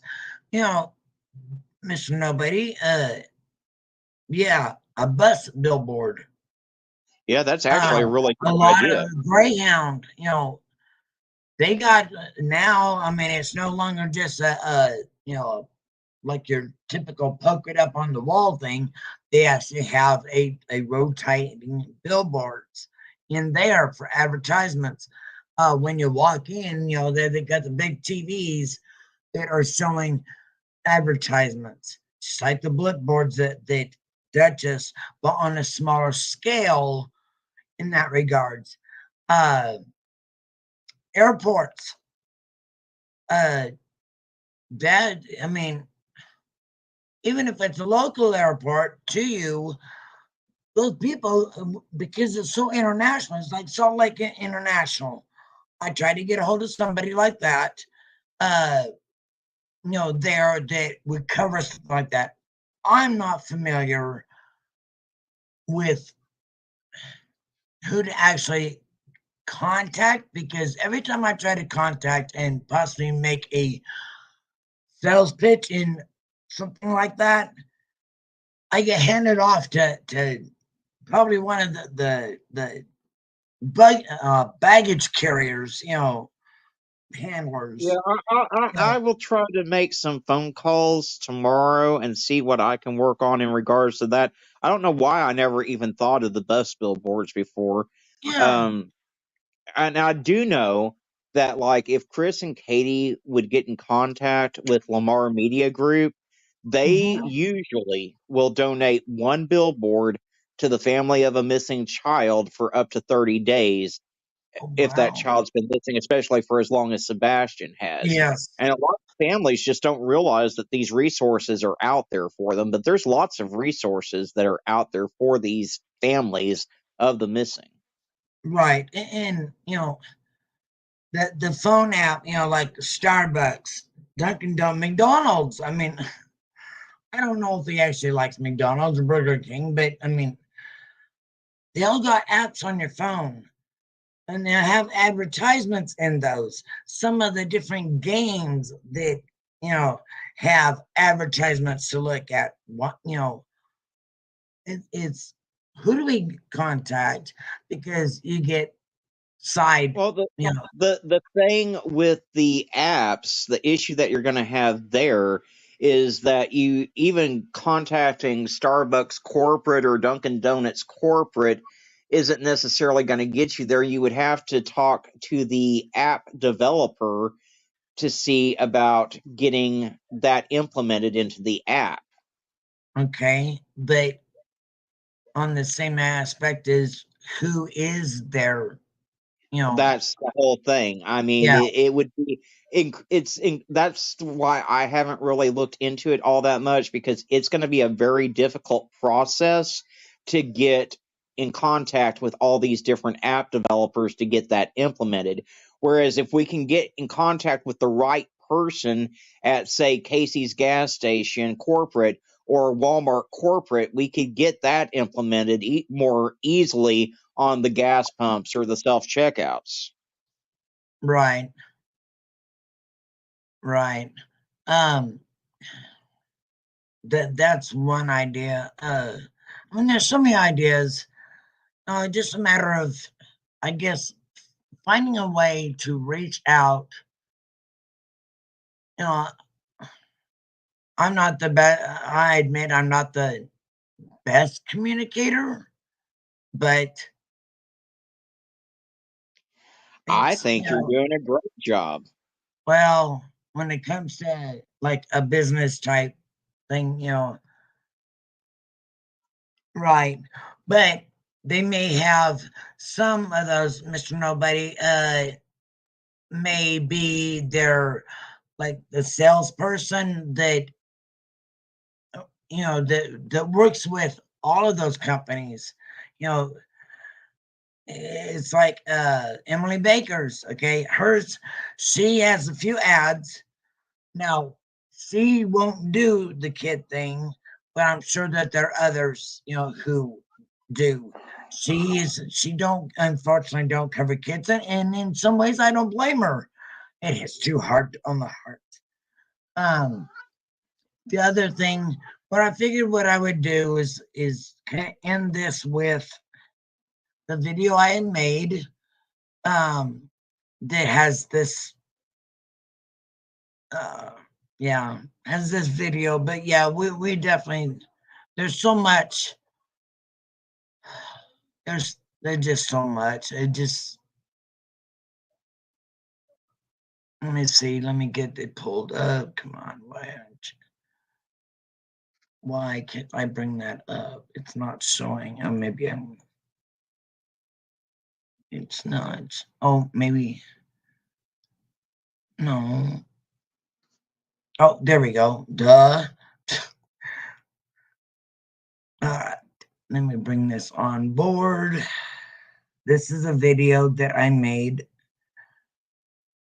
for Sebastian that I wanted to stick to the facts, of the case. And my neighbor, I had my neighbor look at it, and as well, it depends on what side. And I said, this is law enforcement's side of the information. As this isn't one side or the other. This is only about him. Exactly. Let me enlarge this here. All right. Oh, there we go. Oh, shoot. What am I doing?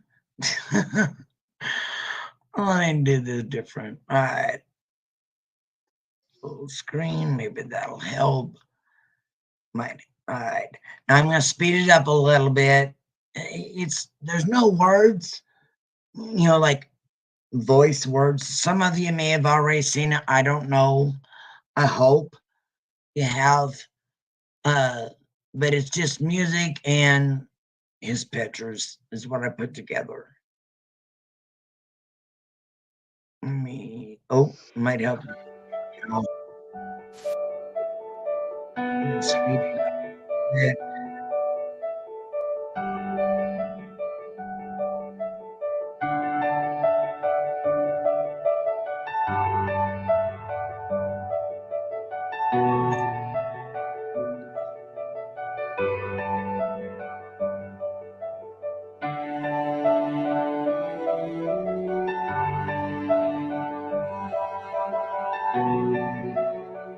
Okay, Mr. Nobody.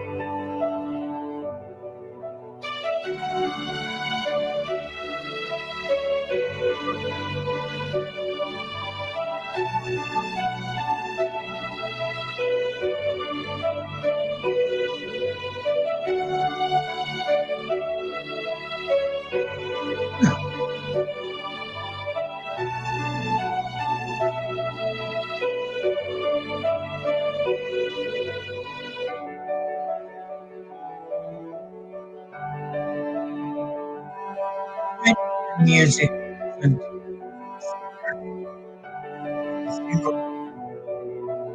Also not too jazzed up. It, it would be like, I didn't want that. It was something and happy.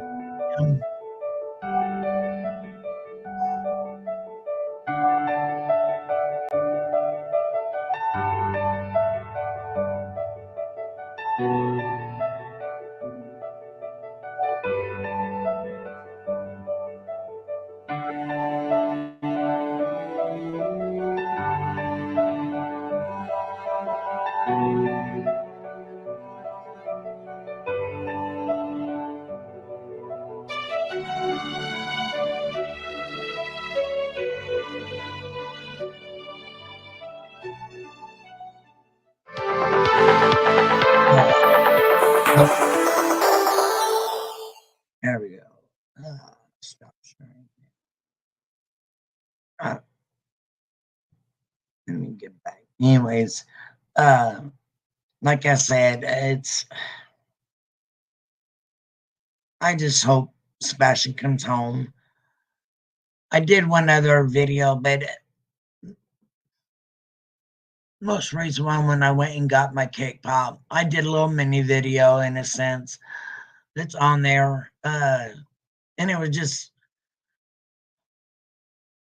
my thought was, because of Starbucks being so close, is, I hope he hears it, that his family is very worried. His mom, Chris, and his dad, all three are stressed out. And Seth definitely is showing that. It went from a little stress to, in my opinion, full blown and going in all the wrong directions. And my other thought was, tomorrow I'm going to try and do another live, but it is about, some of you probably already know the case. I'm sure you probably have. And that is the case about Quentin Simon's mom. Okay. Only reason why I'm bringing up that case is because she's had recent court hearings.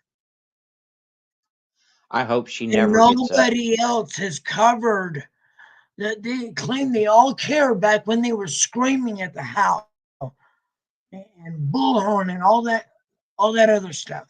Okay.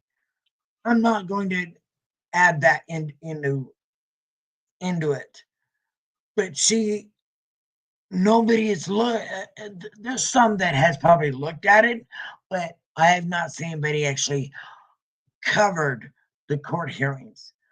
That she's trying to get the police interview and some charges dropped. No I way. have to say I'm guilty of not covering that. I've just been so consumed with all these missing cases that I it's hard understand for me that, to go. Marty. And I understand that from everybody else. The ones that we care, but the ones that claimed that they cared and pulled all the nasties then have not followed up. If they cared that much, show it by covering. Oh, dang! Guess what? She just had a recent hearing. Or let's see. How about we remember the fact that her mother, Grandma Billy Joe, even though, yes, she was put in jail, she was released due to some information that she held back or whatever the case, but she turned her daughter in. She was released. Well, now, with some court documents, and I've got them, but I'll wait till tomorrow to share, is she's trying to get the other two children away from their dads. Now, I don't know about Leilani's other two children. I don't know what happened with that. I don't know where they are, and I really don't care in that respect. But Grandma Billy Joe is trying to get custody of them from both the fathers. Now, are they in a foster? I don't know, but I think they have to sign off for Well, her what I to will get them say is if the what I court will say order. what I'll say is this: there's no excuse for the creators like Bullhorn Betty and Jaundice for All who sat there and only covered Quentin for the longest time and are only covering Sebastian right now to not go back and look at the new um the new things that are taking Right, place in the new case regarding information. Leilani. You know, I, on the other hand, cover several cases a day. So it's very difficult for me to find the time to go back and start looking at all this trial stuff. I try to do it when I can, but it's right. very difficult. I mean, and we have channels out there, the law tube channels that specifically focus on covering these court dealings and stuff. Yes. Yes. And a lot of time, if you're lucky, be able to, film them live kind of thing. Um, so I guess my target is the ones that was the most hateful to those families. You know, if something new comes about, as so like Monkey Michael Monkey Vaughn, You Yes. know, we don't know what happened, and I hope they find him. I hope they find him alive. You know, because he's still missing. Is and he's There's they've marked him as so many, endangered. so many cases like that. I mean, Ryan Larson, a little kid missing out of Nebraska. I think he was 11 years old when he went missing. He's been missing for close to 3 years now. You And know, he was an autistic young man who left his elementary school in La Vista, Nebraska, and walked away from the school. And at that time, now keep in mind, this was 2021, that school had no cameras, no cameras right? at all. There's a lot of schools that didn't back then either. You know, I don't know. I mean, unfortunately, in my area, by 2021, almost all of our schools had cameras. I found that absolutely insane that an elementary school in 2021 did not have cameras. right? Uh, my mind blow probably other than cameras is those who are in tornado alley, areas that have been unfortunately prone to get hit. Is why don't they have better tornado shelters? You know, why not? I mean, they got the means to build a dang school. Why not build a better? And even if it comes to being an underground for those students, you know, more Oklahoma, these, or better ones even for just the community that will hold a lot of people in that community where they could possibly get into that area faster, Well, now what I especially during can the say, daytime. and I was in Moore for the May 3rd '99 tornado. Oh Uh, goodness. so what has happened since that tornado is that more and more houses, the newer construction in that area, Mhm. are being built with safe rooms Good. for when those tornadoes take place. What I have never understood is why Oklahoma and Arkansas and all these areas that are in Tornado Alley don't have basements. In Kansas, where my father's family is from, you go into a house and almost every house in Kansas has a basement. Yeah. And I've just never Now, understood why that wasn't just a thing everywhere. right. Now now granted, I think a lot of them back then also used to have what do you call it? Storm cellars? Yeah, well, not storm cellars. It's like a cellar for their food. Okay, but it was big enough that if you needed to, you can get in there and close the door, and you know, from that, especially the Yeah. older homes, they had that food cellar, to keep their food. Any extra meat, like from hunting, you know, uh, things like that. My cousin who lives in Kansas, last I heard, she lived in or about, or at least close by Hays, Kansas, if I remember correctly. It's been a few years since I've been to her home, so they had no. Even in the house that she was living in, while the other one was being worked on, had no basement or a cellar to possibly save themselves from. But my thought was, is the schools. We know banks, and a lot of stores. The only way, like a convenience store, the only place possible that could keep people safe if they happen to be in a gas station, getting fuel and a tornado comes, is in the damn cooler. That's the strongest point.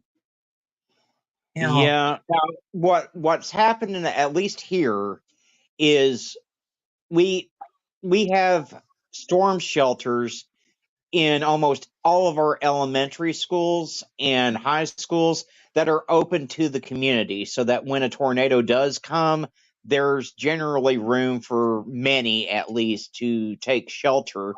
Um, But which most of I them mean, it don't doesn't allow pets. say And what that's now. why a lot of them don't allow pets into them. What are they supposed to do? I Leave their dogs and cat, their I household understand. babies? I believe me, I understand.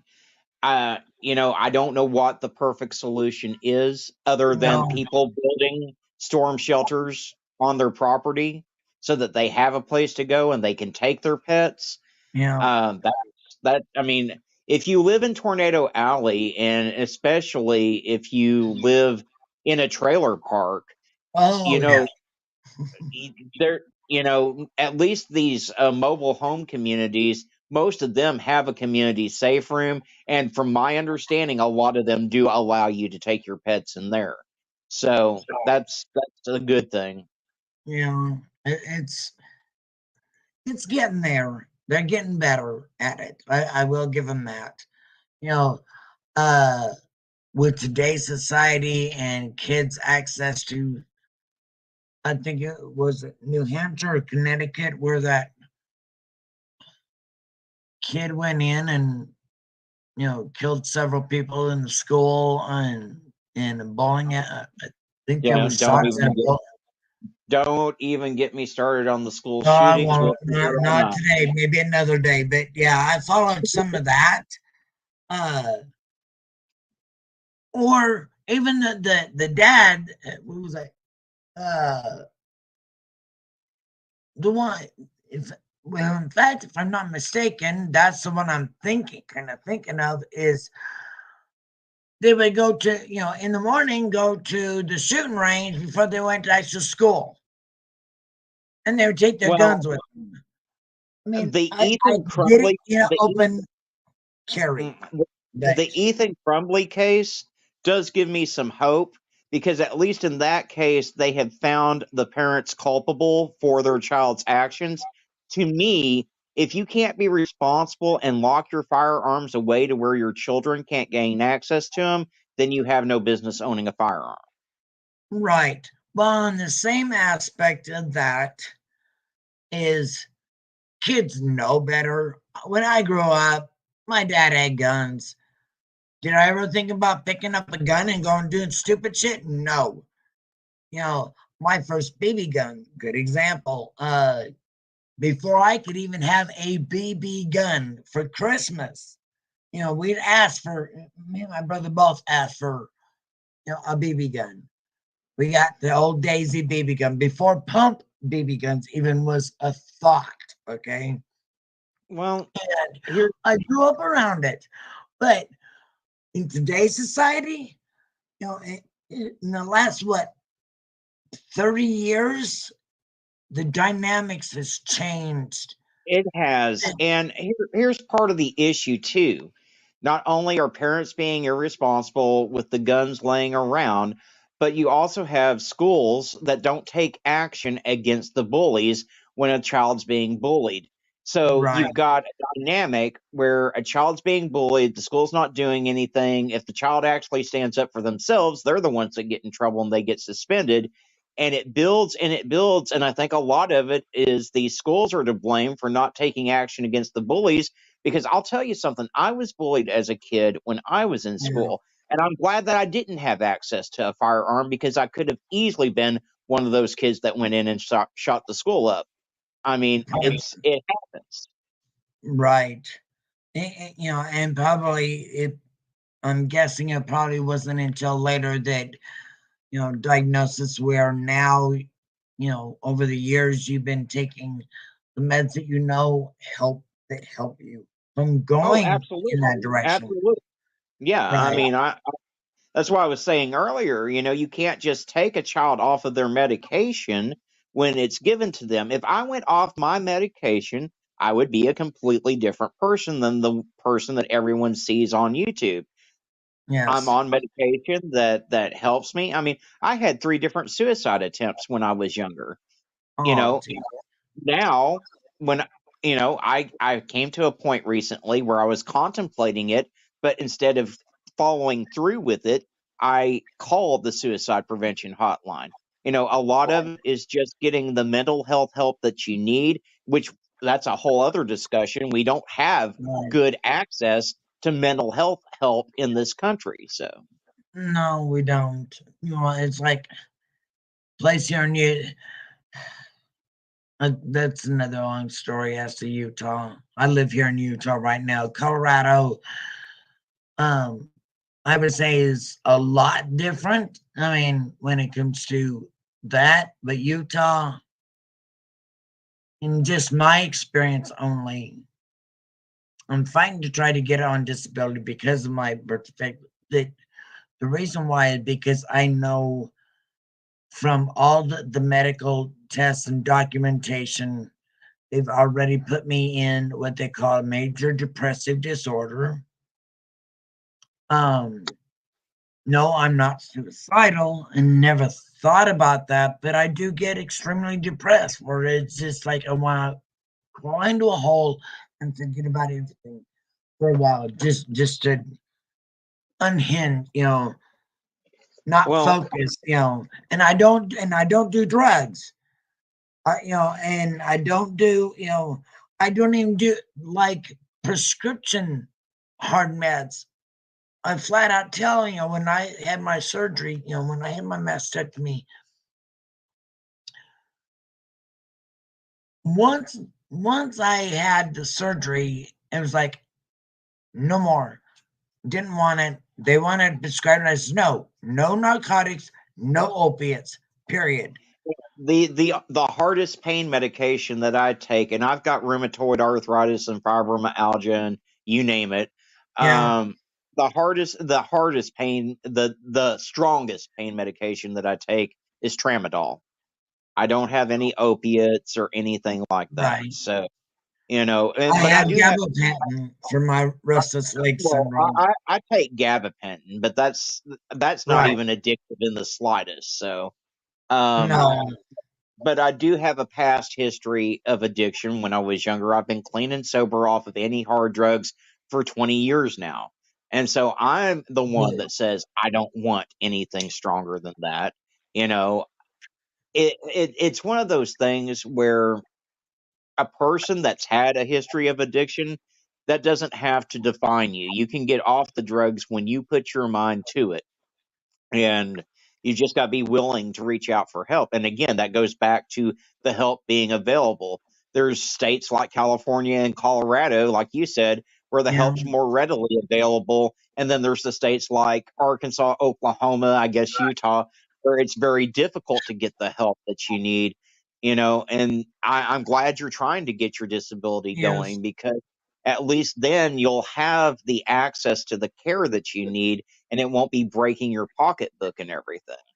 That the other thing too is for they got a lot of family, you know, uh, help where, you know, and the only local building, clinic or whatever to me is downtown Salt Lake. And once I go through, and possibly be approved for the needed counseling and things like that and testing, but the rest is all Zoom. Well, and there's nothing That wrong with that. I talk to no, my I talk to my therapist on Zoom. I don't go into the office to talk to him. okay, I get that, but I guess my thought is, you know, I don't know. I get it. I kind of get it, but yet I don't because I feel like it's putting you on the side burner. It's like instead of calling me, you're gonna text me, kind of thing. Instead of actually seeing me in your office to physically see any possible changes that I might be going through visually, versus Zoom.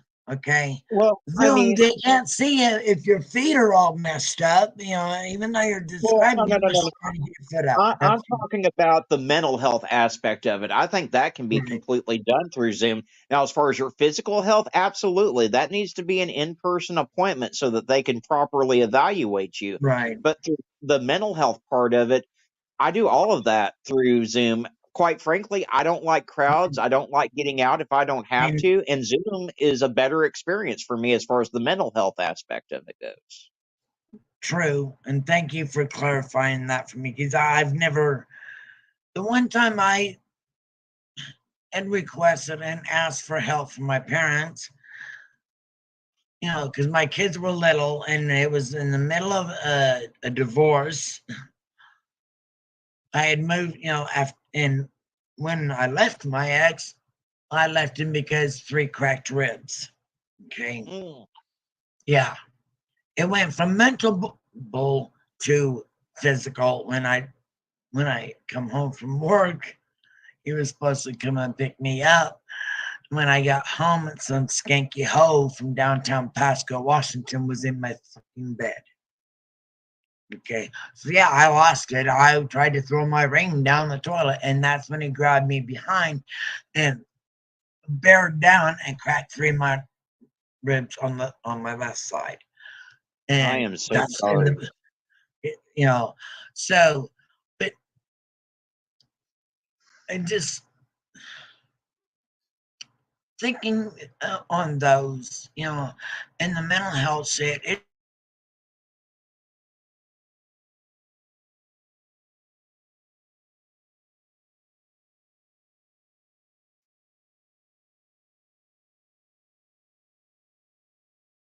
you walked into a hospital to the psych ward and you got that. Now you have to go, in a until you're actually established, like you did, and now you're doing Zoom. Until you're actually established, you may, here in Utah, anyways, you may or may not be accepted, even though you have other documented proof of all this that affects, depression, anxiety. Uh, I I get you. you know, I totally do. And my initial visit with my therapist was in person. I mean, and I think that you know, the initial one probably should be, but right now with there being such a hard time for people to even get mental health help, I think Zoom is certainly better than nothing. yes, You know, I I, agree now. I my first suicide attempt was when I was 14 years old. I wish that I had had the mental health help that I needed at that time. Um, this is gonna take me back to what brought me to this community to begin with. My best friend, Mark, had been killed. He Mhm. was kidnapped, brutally assaulted, and left in a lake. And his case Oh, didn't get any coverage or anything. So I'd been dealing with that. I'd been hey, dealing with a like lot. the monsters. I was I trying had to been wonder if it just us. I had been dealing with some other issues at the time. And so at Right. 14 years old, I thought it would be a swell idea to take my truck and drive at 100 miles an hour into a tree. Oh my I goodness. I survived that. And Yeah, then obviously, because you're here.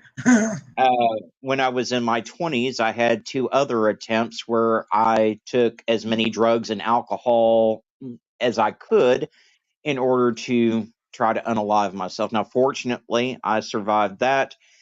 I finally started getting the help that I needed. I got off of all my drugs. I don't drink anymore. Like I said, I've been clean off of everything for about 20 years. I do still smoke some weed every now and then. But as far as hard drugs, I've been clean for over 20 years now. Yeah, And I'm grateful for the people that have given me the help that I need to kick all of that. And that's what I said. Mental health is a huge, huge deal. Last month was Mental Health Awareness Month, and I did a yes, video on my channel, and I put it all out there. I told people what I'd been through and everything because it needs to be heard. I'm not ashamed of my suicide attempts. I'm not ashamed of my past. You know, that's the right. problem. Too many people think that having a mental health struggle is a shame, and it shouldn't be. You need to be No, it able to shouldn't. talk about it. Exactly. I think some of it, the reason why some people don't talk about it, about themselves in that respect, is because, well, I mean, let's be honest, we know how YouTube is. I think there should, all of us, if you really look at YouTube, I bet probably 98% has some known thing about themselves, like Emily D. Baker. She talks about her what she called neurodivergent ways. She knows what she can and can't do, or with who, like having people on panel with her, or going on a panel with somebody. See, and for And me, I am more comfortable having someone on panel with me or being on a panel with someone that I am standing alone. I haven't been live alone on my channel in over a year. I've done one live period in the last year. And that's yeah, partially because I had a co-host. She unfortunately passed away from breast cancer. And, in the past year, I've had 3 mini strokes. I still don't feel comfortable with my pronunciation and my speech. And so you're doing I pretty just good. find it easier to go on panel with someone else or to have someone else on my panel. And I get that, and with me, until I get more familiar with right now, I'm on a antidepressant, so trying, getting that balance, being new to doing lives, uh, and getting organized. I spent actually 4 hours getting organized. That's what I planned on, and it's like all I did was fumble the fuck out of shit. No, you did I mean, good. but I know I'm forced myself to give myself grace because this is my first, I did a test, but this is in a sense my newest, with the idea of explaining, or covering, you know, dates like with Seth, and I, I'm learning, and I'm learning so much more about the people that I've been following the It is facts. it is a process. You will never do worse than I did my first live.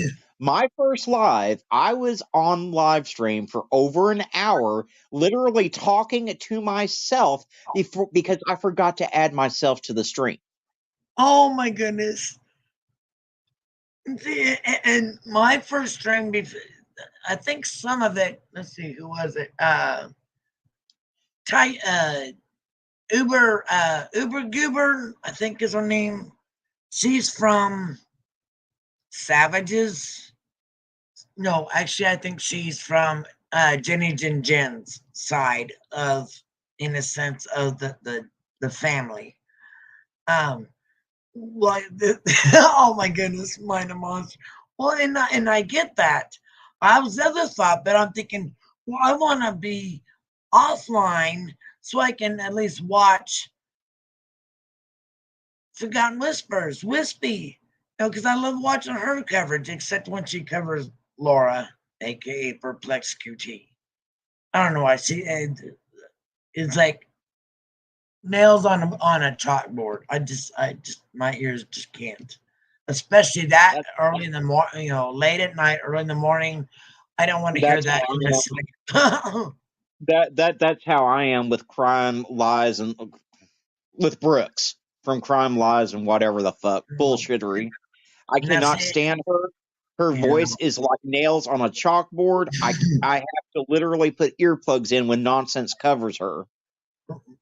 right. I mean, I've okay. I know exactly who you're talking about now because yeah, I've watched her via nonsense also. So I totally get it. Uh, Brittany J. Oh, don't get me started on her.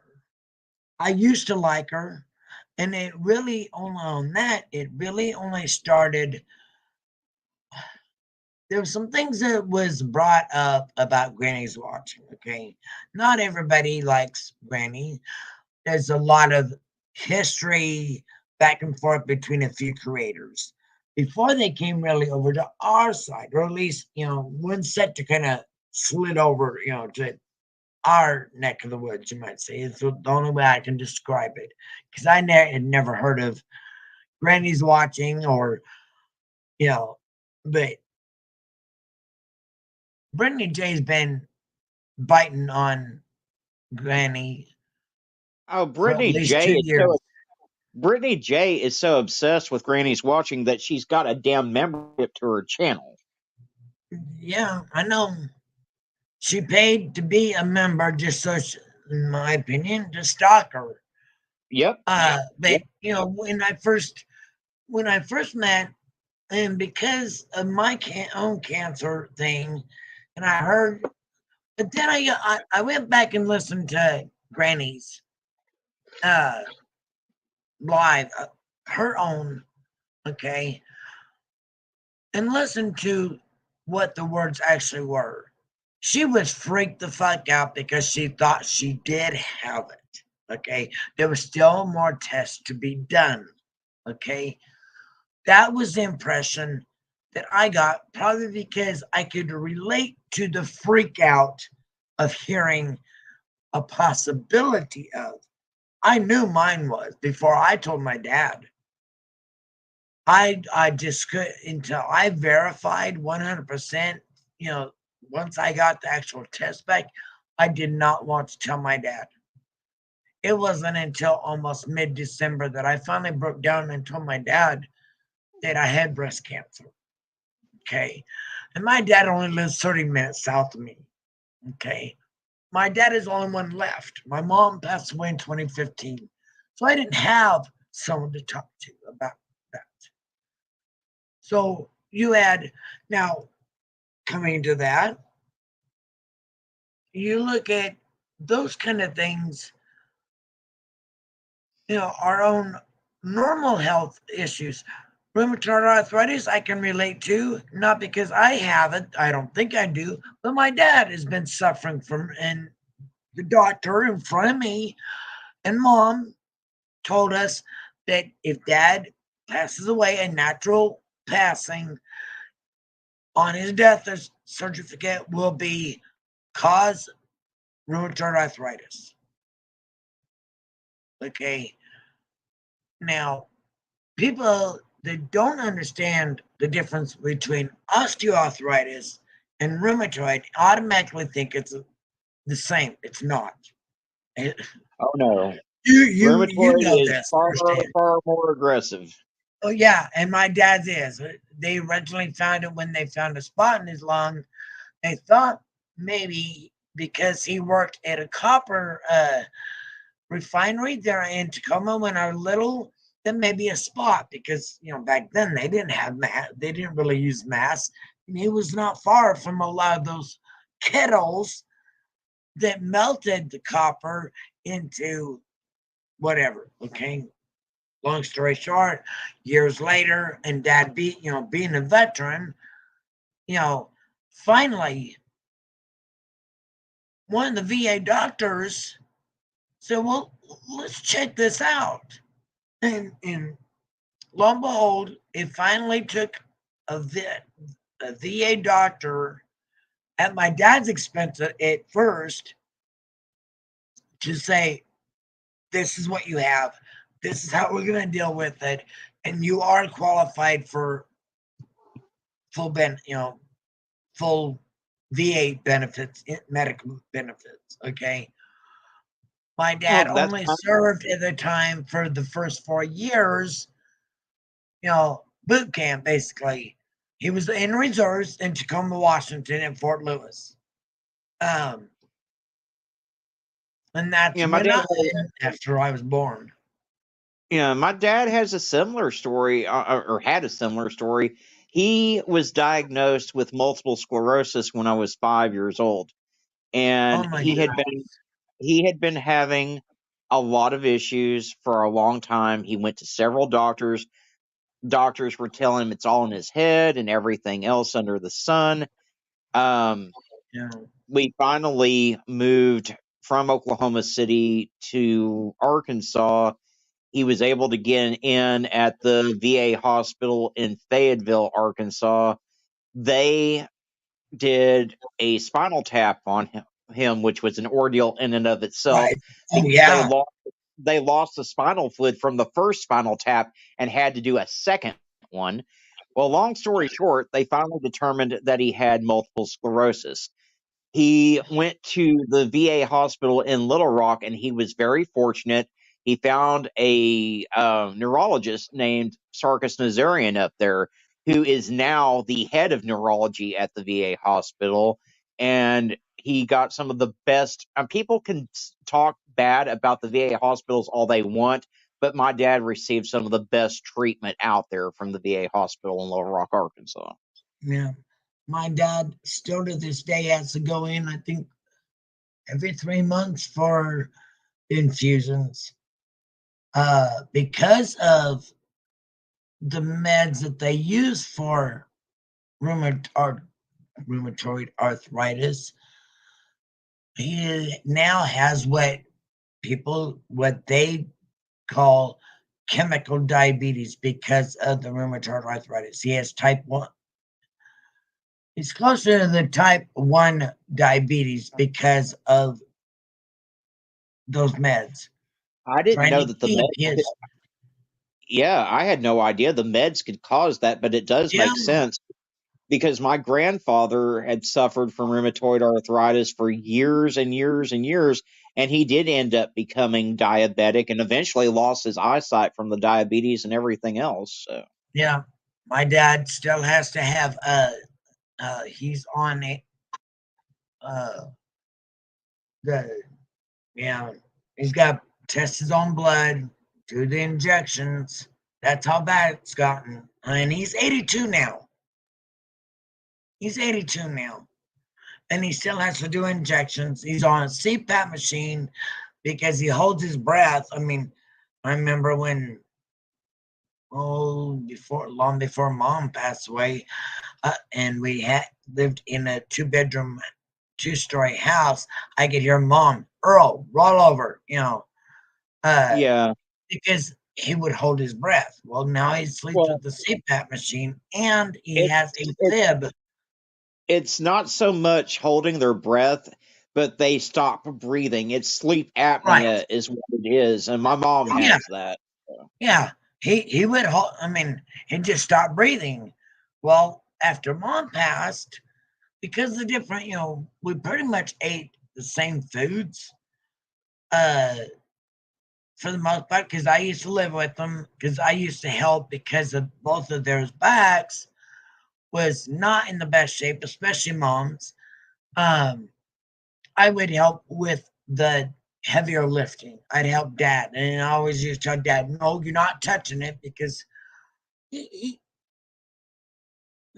he's John Wayne syndrome. But I know dang well that there's no way he could have lifted it. I can Yeah, relate to that. a simple bin, to lift. Okay, and not that heavy, but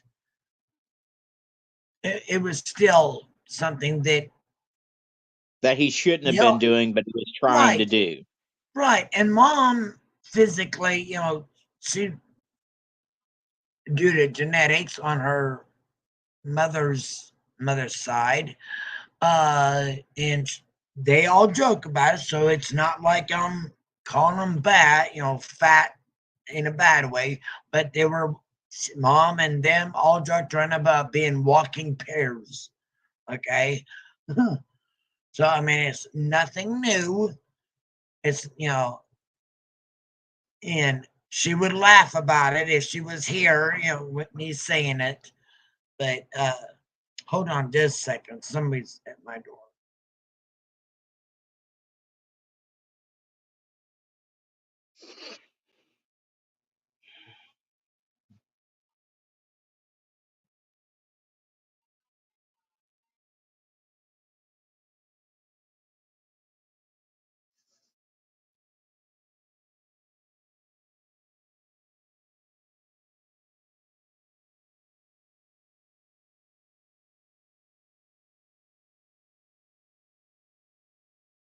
All right, back. My neighbor lady above me brought is she's a big sweetheart. I should say she's a tiny sweetheart. She just moved in a few months ago. But anyways, story short, she just brought me some sticky rice and a chicken thigh. Well, Hot. that's awesome. No kidding. It's like, she said she mentioned it earlier, but I wasn't, sure how long I'd be. Uh, I told her I'd be starting my live. Your live, huh? What? She don't know. I think she watches some YouTube, but it's probably like free TV. Which is where I started. I didn't even start chatting in any chat to have like a channel like this. I didn't know you had to have a channel in order to chat until I went to go click the type, and he's like, "Oh, you need a channel." He's like, "Huh?" So I got that taken care of, so I could chat, and then it just, from there, I say, I kind of like this. So Well, I people never. forget that our physical health, you know, when we're not feeling good in general, also reflects on also can affect our mental being. Oh, I mean, absolutely, you know, absolutely. COVID really messed with a lot of people's heads being It locked did. down so long. It did, and I've got mixed feelings on the lockdown situation, and I'm not going to get into that right now. But Right. I think we could have prevented lockdown had people just followed the simple guidelines they were asked to follow. But Yes. they, it's Oh, it's it's just just some government conspiracy. They just want to keep us locked up. Oh, give me a break. That was, I thought, one reason why I went in to a couple, you know, 16-day shutdown is because I thought maybe I had COVID. Now, they never tested me because the only way I could see my doctor was via Zoom at that time. So I well, Zoomed with her and I told her how I was feeling, things like that. She couldn't really see if do an actual physical check, well, yeah, yeah. But which if I people get it. had just followed the guidelines set in place, we could have avoided the whole shutdown. People would have still kept their jobs. We wouldn't have had Yeah. all. Anyway, I'm not gonna get on a political rant or anything like that. So, but yeah, and I can relate to Yeah. your dad too because I've got rheumatoid arthritis and fibromyalgia, and I'm not really supposed to lift more than say 20 pounds or anything like that. And Yeah. yet, I still like when my mom fell in the bathroom. I tried to pick her up. She's 220 pounds. I mean, Yeah. I I do mean, stuff that I'm not supposed to do because if I don't do it, it's not going to get done. right, right. And seeing my dad having what I call John Wayne syndrome, when he's told not to, oh, you'll be fine. It's like with when I had my mastectomy, they not only took the left side, but they took 40 plus lymph nodes out of my chest and left arm. So I have nerve damage from that for the rest of my life. I can't lift more than 20 pounds without dropping it. There's times when I'll be holding a coffee cup, I have to hold with both hands because I lose feeling. I mean, it's like someone took the dang cup out of my hand and dropped it on the ground, kind of thing. Uh, Well, I have problems with grasping stuff because of the rheumatoid arthritis, so I can yeah, relate to right. that. I mean, I'm just really thankful that you came out of the breast cancer on the other side and that you're still with us and you're doing better now. Yes, yes. Uh, I consider myself very lucky, and I'm the only one in my family. I even had my kids tested to be sure that they didn't have the same gene, that maybe I was the start of that genetic, changeover Well, because my daughter having trisomy 21 Down syndrome. Nobody in my family that I know of for generations on either side had any genetic family issues. Uh, I mean, sometimes it just pops up out of nowhere. Like my dad, as far as I'm aware, was- there was no genetic history of multiple sclerosis on either side of the family.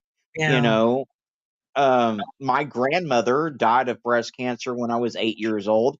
As far as I know, there was no history of breast cancer on either side of her family prior to that. So, I mean, sometimes it just happens. I mean, yeah, a lot of it's yeah. environmental, I think, too. So, Well, see, that's what they try to tell me, and it's like, okay, where I live is environmental because they said it wasn't because I smoke. Okay, they never said it was because of what I do for work, which is lift. Okay, so what is it that the why me? You know, well, and we know, I felt humbled, so humbled by it. Why? and we know more now about these diseases than we did in the past. For instance, we now know that if you drink out of aluminum cans often, or if you cook in aluminum cookware, you're going to have a higher susceptibility to having Alzheimer's disease. We know that if you don't ever microwave plastic, I don't care if it says food safe or not, because we know that Right. certain microplastics will cause cancer down the line. I mean, there's a lot of environmental factors out there that can cause these diseases, and so you've got, I mean, people that ate out of Teflon in the 80s and stuff, where the Teflon flaked off of the pans and stuff, they're now Yes. experiencing health problems from that Teflon. So, Good point. The other thought was, and I take this from the experience of my brother being a home inspector and does radon tests. Okay, Colorado is where he's a home inspector, and he works with a lot of real estate agents for when because Colorado is bad for radon, you know, festering under a house. Okay, the gases. So I was thinking, okay, so I checked into the radon levels here in Utah. It's almost equal in the valley where I live as what it is in Denver area, and wow. especially in the mountains. Okay, especially again, the home ranges, that are, you know, yeah. I just I didn't Well, realize that. and So well, and not having a radon tester here, but all of a sudden the new people that bought the property that I live on, I live in an apartment complex.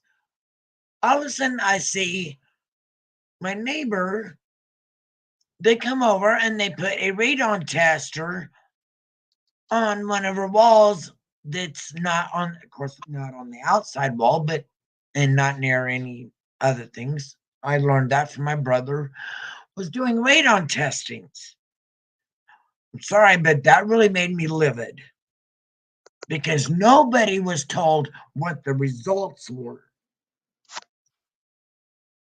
And it was after I found out and after my surgery that they started doing radon tests on each one of the buildings and some of the apartments in those buildings. No one knows if we got radon poisoning going on. You know, well, yeah. I mean, that's and I not don't fair know. to the renters. It's not fair to the renters It's not not. to know that It's result. not. It's not. And I don't know how old you are. I'm certainly not going to ask. But I I'm grew up. almost 60. Okay. Well, so you grew up, and I did too, in an era, in an era where schools still had asbestos in the ceilings and lead paint on the walls. So Yes. that could also play a factor in some of what is going on with our health issues. Yeah, and this is a 1976, I think, is when this apartment complex was built. Yeah, and there's been no Yeah. changes. Well, by law, they have to have at least cleared out all the asbestos and got rid of the lead paint. I mean, that Hun, this apartment complex has done nothing. The people over the years have done nothing to these. I looked at pictures from back when it was originally built. It's the same paint job in the inside, same popcorn fucking ceiling that the asbestos used to be in. So, you know, wow, or wow. I don't have the money to move out, or I would have been out. And Oh, we I don't need to blame you. know. All these renters need to know what were the results of you know those radon tests. Well, how do you know about radon tests? Is what I got asked by the department manager, and because my brother is a home inspector, a home and building inspector for leaks, mold, radon, you name it. And I know, and I said, then I noticed you put whoever, do y'all put radon detectors in some of the apartments? I would like to know the results. Well, we haven't got that back yet. Well, I know it does take some time, but they're not going to. Again, not this apartment complex. Well, So can't yeah, now. I'm not sure how that radon works. I'm not real familiar with radon. Is it kind of like carbon monoxide to where you can get a radon detector for your house? I yes, don't know if you that's can the get a thing. radon. You can get a radon detector put in your house. And what it is it the main thing is having some kind of ventilation under, like you have uh, I have a cement slab under my feet. Okay. The rest is ground underneath it. No basement, I'm on the ground floor. What happens is the granite and the shifting of the earth rubbing against it. It's kind of like having water run over rock, and it works its way, to the point where now that rock is smooth, kind of the concept is what I'm trying to Yeah. think of. Well, now it's in the water and in the ground, and it be in a release, in that when it's sitting, it becomes gas. Well, if you don't have any kind of ventilation in your home for that, and like, what is it? I'm trying to think of. Years ago they had like sump pumps. I think a lot of homes with basements have a sump pump to get any, flooding water out. Okay. It's along that Well, same line, with but with ventilation a system. yeah, like with a gas, if you had like say an attic fan or something like that, that would help to ventilate any of the gases that were in the home. Like, Um, right. But most of your radon comes from the basement or from the ground floor, not from the attic. That's the no, no, difference. no. What I'm saying is to expel the air and stuff out of the apartment where the gases may be. Well, I have an apartment directly above me. Uh, Apartments all the way around me. I have one door and one window, and there's most stoves have like a real vent that goes outside when you turn the fan Yeah. on. It don't. All it's doing Okay. is just shoving the smoke around. Oh, that's all it does. It's for looks, basically. Well, Yeah, the only other suggestion that I have is maybe an air purification system. I have that. I just knock on wood. Someone put it by the big trash bins, and I thought, well, if I'll snag it up. If it's broke, I'll just take it back. It's a Honeywell. And I plugged it in and turned it on, and he's like, "Yes." So yes, I always have that running.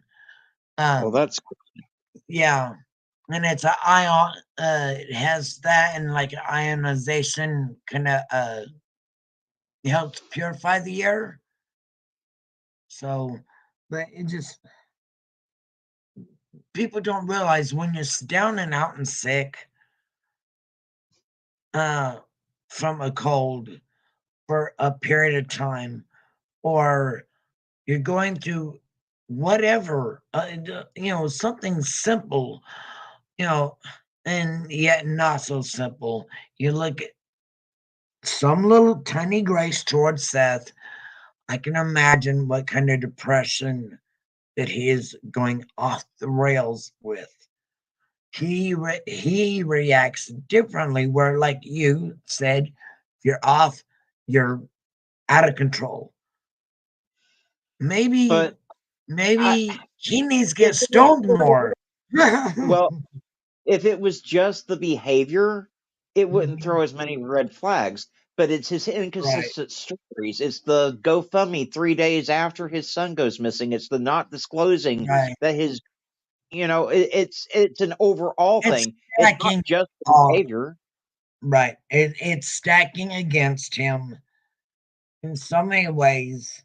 And the only ones that seem to support him is the known trauma vultures that Exactly. If Seth would and go that's on a sad.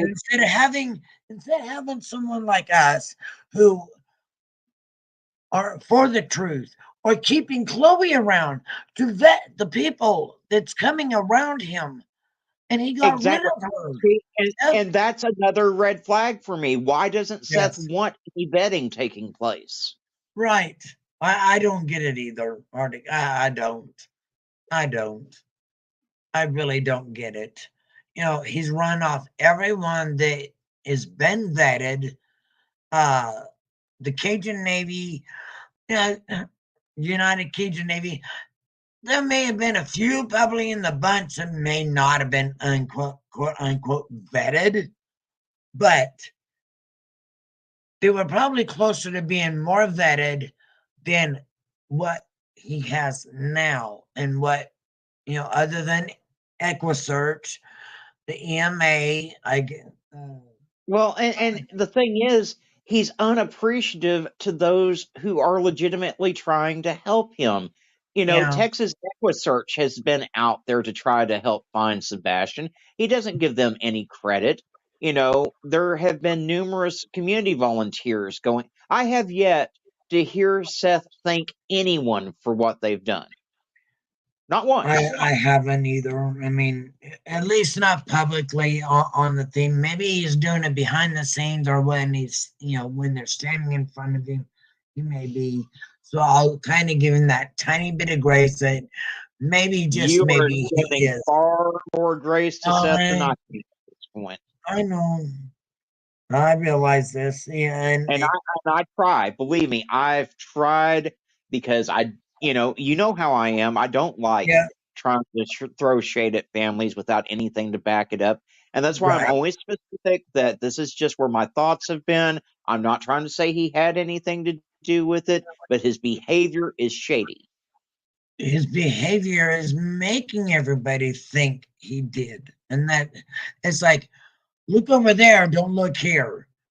You know, and You that's know, that makes it super shady. And what is the hell is going on, especially after that vigil? It's like all of a sudden his so-called supporters, who we know as trauma vultures, all of a sudden skedaddled like freaking roaches.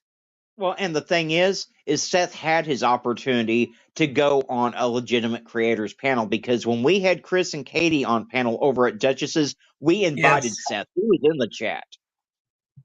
you know, I know I wasn't.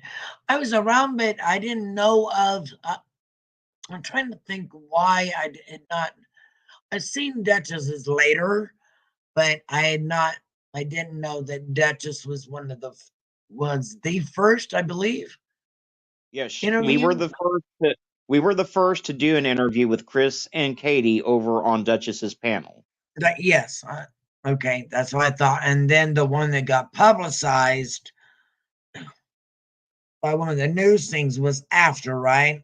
And that's the one everybody, all the other ones keep tearing apart. That's what I thought. Correct.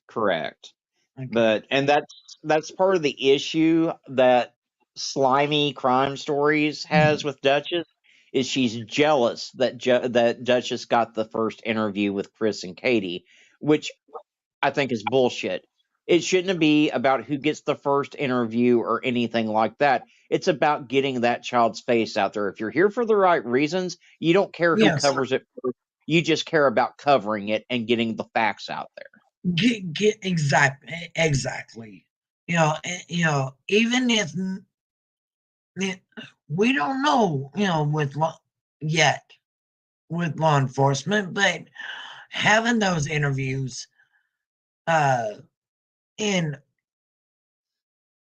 even over on Illuminati, him popping up on the thing as in fact, the first time, not knowing if it was a fake, like, is it real or is it Memorex? Chris Bradfoot in the chat there at Illuminati, the very first time I actually hung out at her channel. I asked, is that the real, are you the real, and I think it was Clue that typed in, or one of the other one. Yes, that is Chris. And Yes. all of a sudden I heard his voice, and he's like, wow, that made me feel good because I got a chance to hear.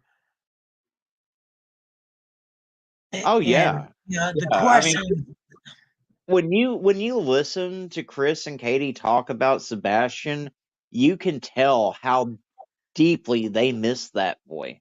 I mean, Oh yeah. and everyone wants to give Seth a hard time saying he just wanted to get rid of Sebastian. That's not true.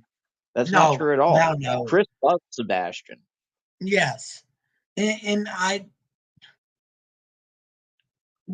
do you know when, I know Seth brought it up about waiting a year. Let's wait a year because there was, still Sebastian was still having struggles. Now, I'm assuming that may have been after his original diagnosis. See, I don't know because from my understanding, I don't think it's even been a full year since Sebastian was diagnosed with the autism.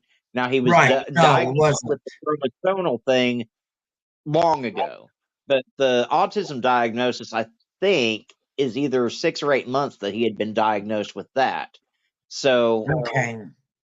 But the thing is if Seth was so concerned about what had happened with the prior assault, if he was concerned about how Katie was putting him in the incontinence briefs and that she was doing such a poor job, and now he's trying to say that Katie's a lush and she drinks all the time and this and that. Well, if he was truly concerned about all that, he would have taken Sebastian a year ago when he had the opportunity. Yeah. So why a year late? Why wait a year unless he was already plotting this particular date this year? And that's the irony for me. That date is what really makes me. I don't know. I mean, I've tried and tried to give grace, and I didn't. On my channel, I didn't really put anything out until today. I did say a little bit about my theory on what may have took place, but and I was on Randy's watching this panel earlier, and I talked about it some, but I've kept my mouth shut for as long as I could about the thoughts that were going through my head because the more and more and more and more that comes out of Seth's mouth, the more lies that are told, the more red flags that are shown, the more my mind goes there. Yeah, and a lot of it is, I think, because we are debunking those statements that it's actually calling out the his lies that he's spreading, and I'm like Becky over at Nonsense. I mean, I don't, and God bless her because she has the grace of a saint because she's trying her hardest not to say what I said, but she's thinking it. oh, yes, yes, uh, yes. I adore her. Her and I. She don't really talk about it much, but I will just say that her and I have a common past church history. That'll be about as far as I go. It's not the one that she has brought up, but it's one that we both, Yeah. we have that common part in our lives, and that's what kind of drew me to starting to watch her. Okay, I wanted to know both sides of the frustration, and the Well, things I I mean, was hearing, the Ruby Frank thing, oh, oh my God, that oh case, God, there's a Utah reason so why I don't tight. do. Yeah, well, I don't do organized religion, and that's just my own personal thing. I find that all forms of religion are kind of cultish, and that's just my opinion. Um, I think that children are indoctrinated to believe whatever their parents believe, and it's just an issue for me. Um, I am a spiritual person. I do believe there's a higher power out there, but I Yes, don't need to read some book to tell me how to behave because I'm a decent human being. right. So, And I agree. I mean, I was born and raised into the mainstream LDS. I'll just put it that way. Okay. Um, I should. My parents, when I was born, my parents were not married. You might say in the temple. Okay, that didn't happen until I was almost 2. At that time, also is when they finally diagnosed me with what they called it back then cretinism. Okay, nowadays they call it congen- uh, congenital hypothyroidism. Well, people they roundhouse it for anybody and everybody that has had thyroid problems. Okay, I was born without a thyroid gland, see, my mom had the so I opposite don't problem. fit in that normal, Well, there's two types of issues category. with thyroid. You either have hypothyroidism, which is what you've got, or you have I have hyperthyroidism. hypo. I have Yeah, hypo. I have no yeah, thyroid gland. exactly. Well, my mom, she had hyperthyroidism, and she Right. started losing weight very rapidly. They call it Graves' disease too. Well, Yes. now she doesn't have a thyroid because they had to go in with radiation to kill her thyroid, and so now she has to take synthetic thyroid for the rest of her life. Yeah. And I've been taking synthetic thyroid since I was a year and a half. So and with that, when I was born, because I was supposed to be born in August, not September, and they had to use forceps to help me come out. So cerebral palsy was also part of my diagnosis as a child at the Children's Hospital here in Salt Lake City.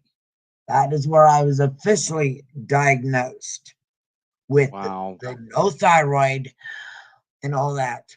I spent probably 6 years in and out of the Denver Children's Hospital, being, going through all kinds of therapies, speech therapy, um, you name it, been there.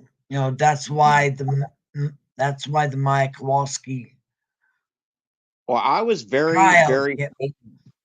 I was very fortunate to come out with no defects or anything because When my mom was pregnant with me, I kept wrapping my neck around the umbilical cord and cutting my oxygen supply up.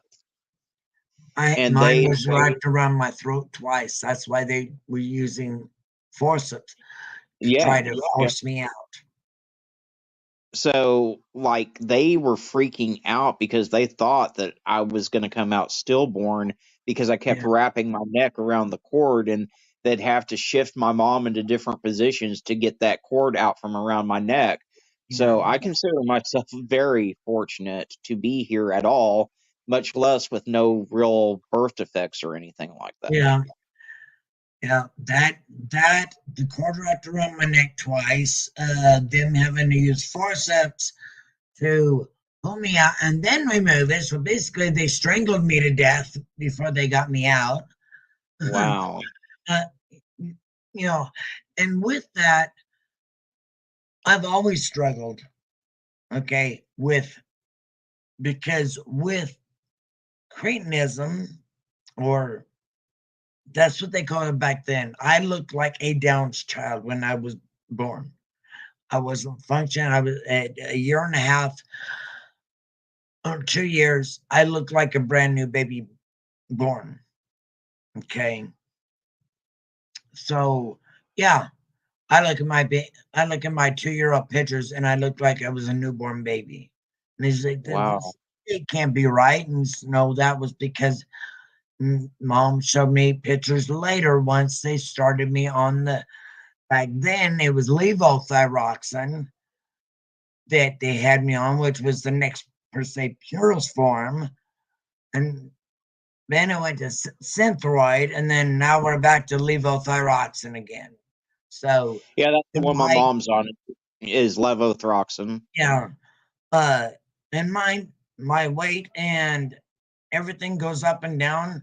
I forget, and I get anxiety.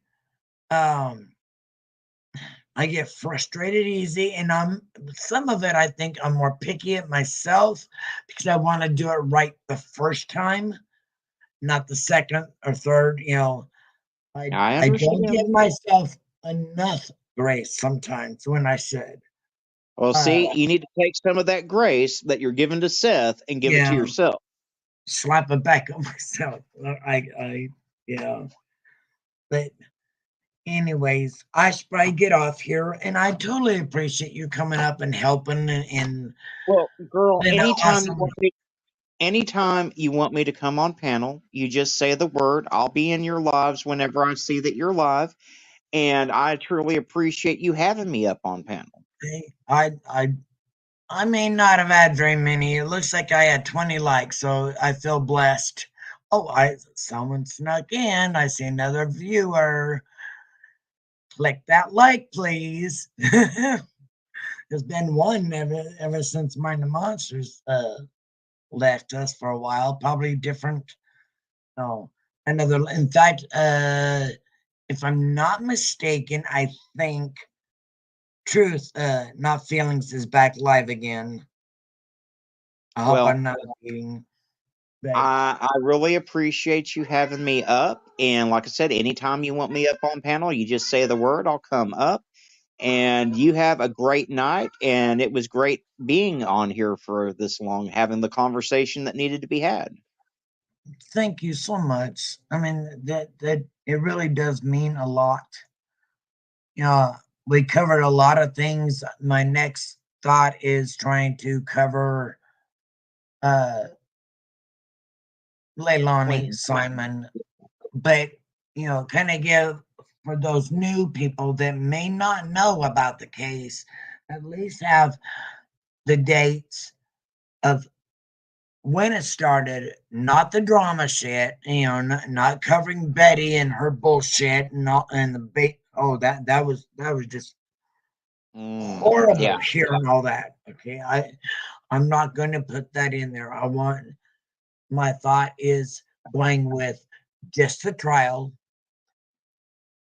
and back then, and Yeah. the recent hearing now. From what the judge says on the most recent, which was actually, I think,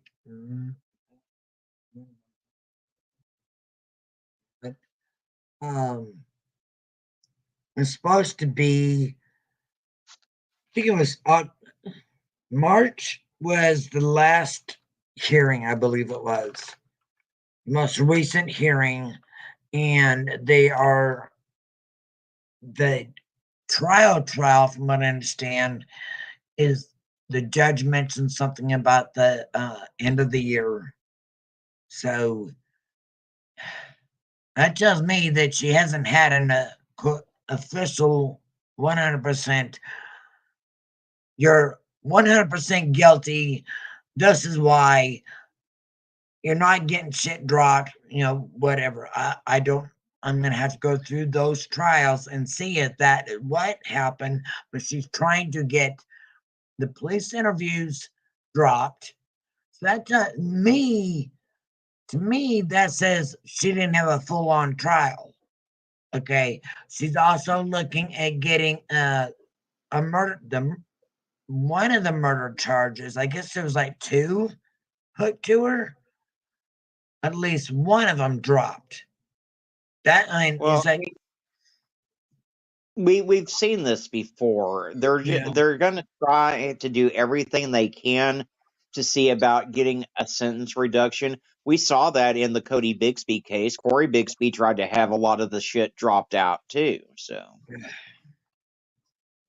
okay, yeah, I'm gonna be looking into that, into Milani's trial and Billy Joe, the mom slash grandma.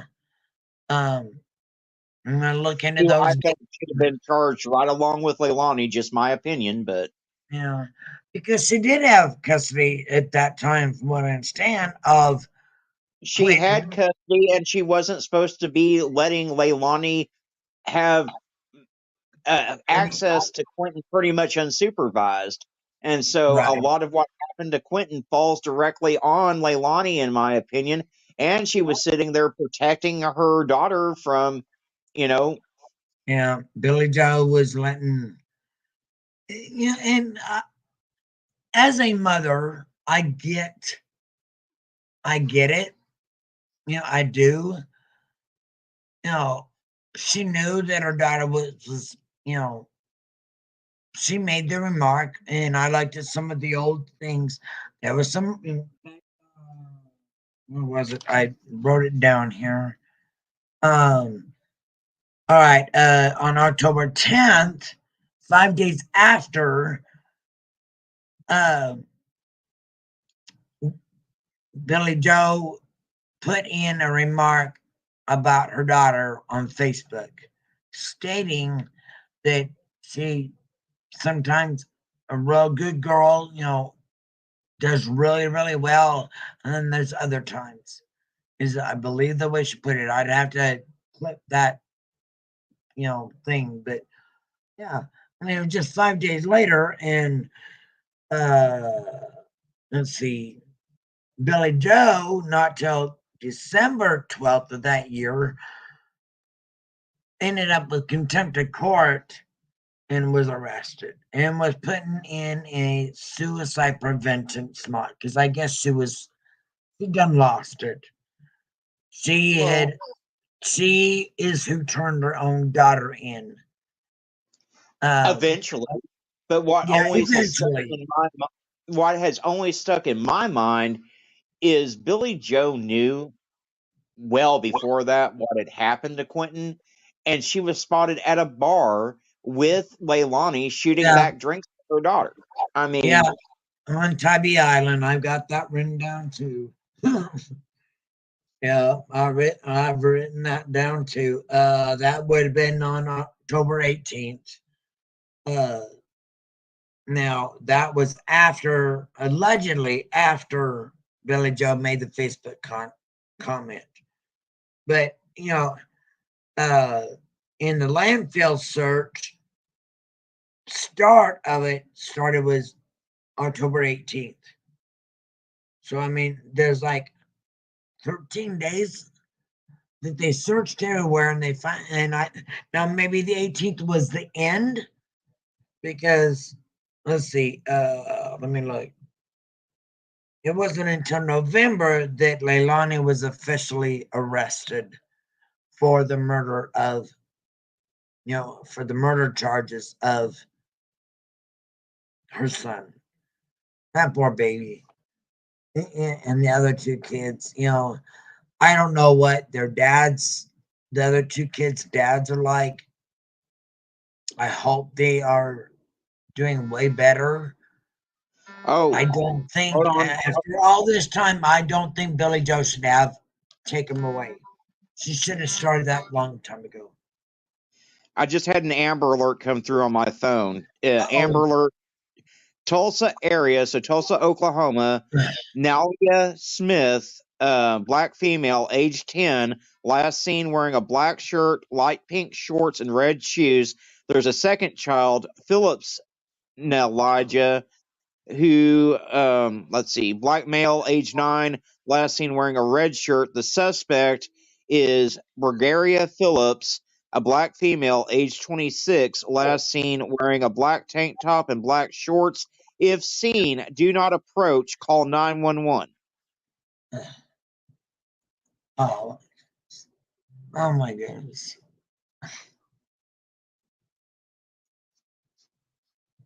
Two children with one Two person. children, two children ages 10 and 9. The suspect is a black female, age 26, last seen wearing a black tank top and black shorts. I'm going to get on Facebook here in a bit and get some more information and probably put a video out on it. Okay. And soon as you do, and soon as they put out the flyer, I guess. I don't know when how quick Oklahoma puts things like that out, but the actual flyer for them. But as soon as you do, uh, and you put it on in your thing, I'll share it out. And as soon as it pops up, I don't know why I'm not getting alerts around here. I'm on the alert thing for that, but yeah, why? Now, to me, that sounds like that thing about family. That to me sounds like a family kidnapping. That sounds like a family kidnapping. Two small children, one adult female. That sounds like a family, unfortunately. But anyways, my dear, you enjoy your evening. Good luck on the Facebook part, and we will definitely chat again. I All right, enjoyed your sounds good. company. You have a great evening, and thank you for having me up. Not a problem. Have a good evening. You too.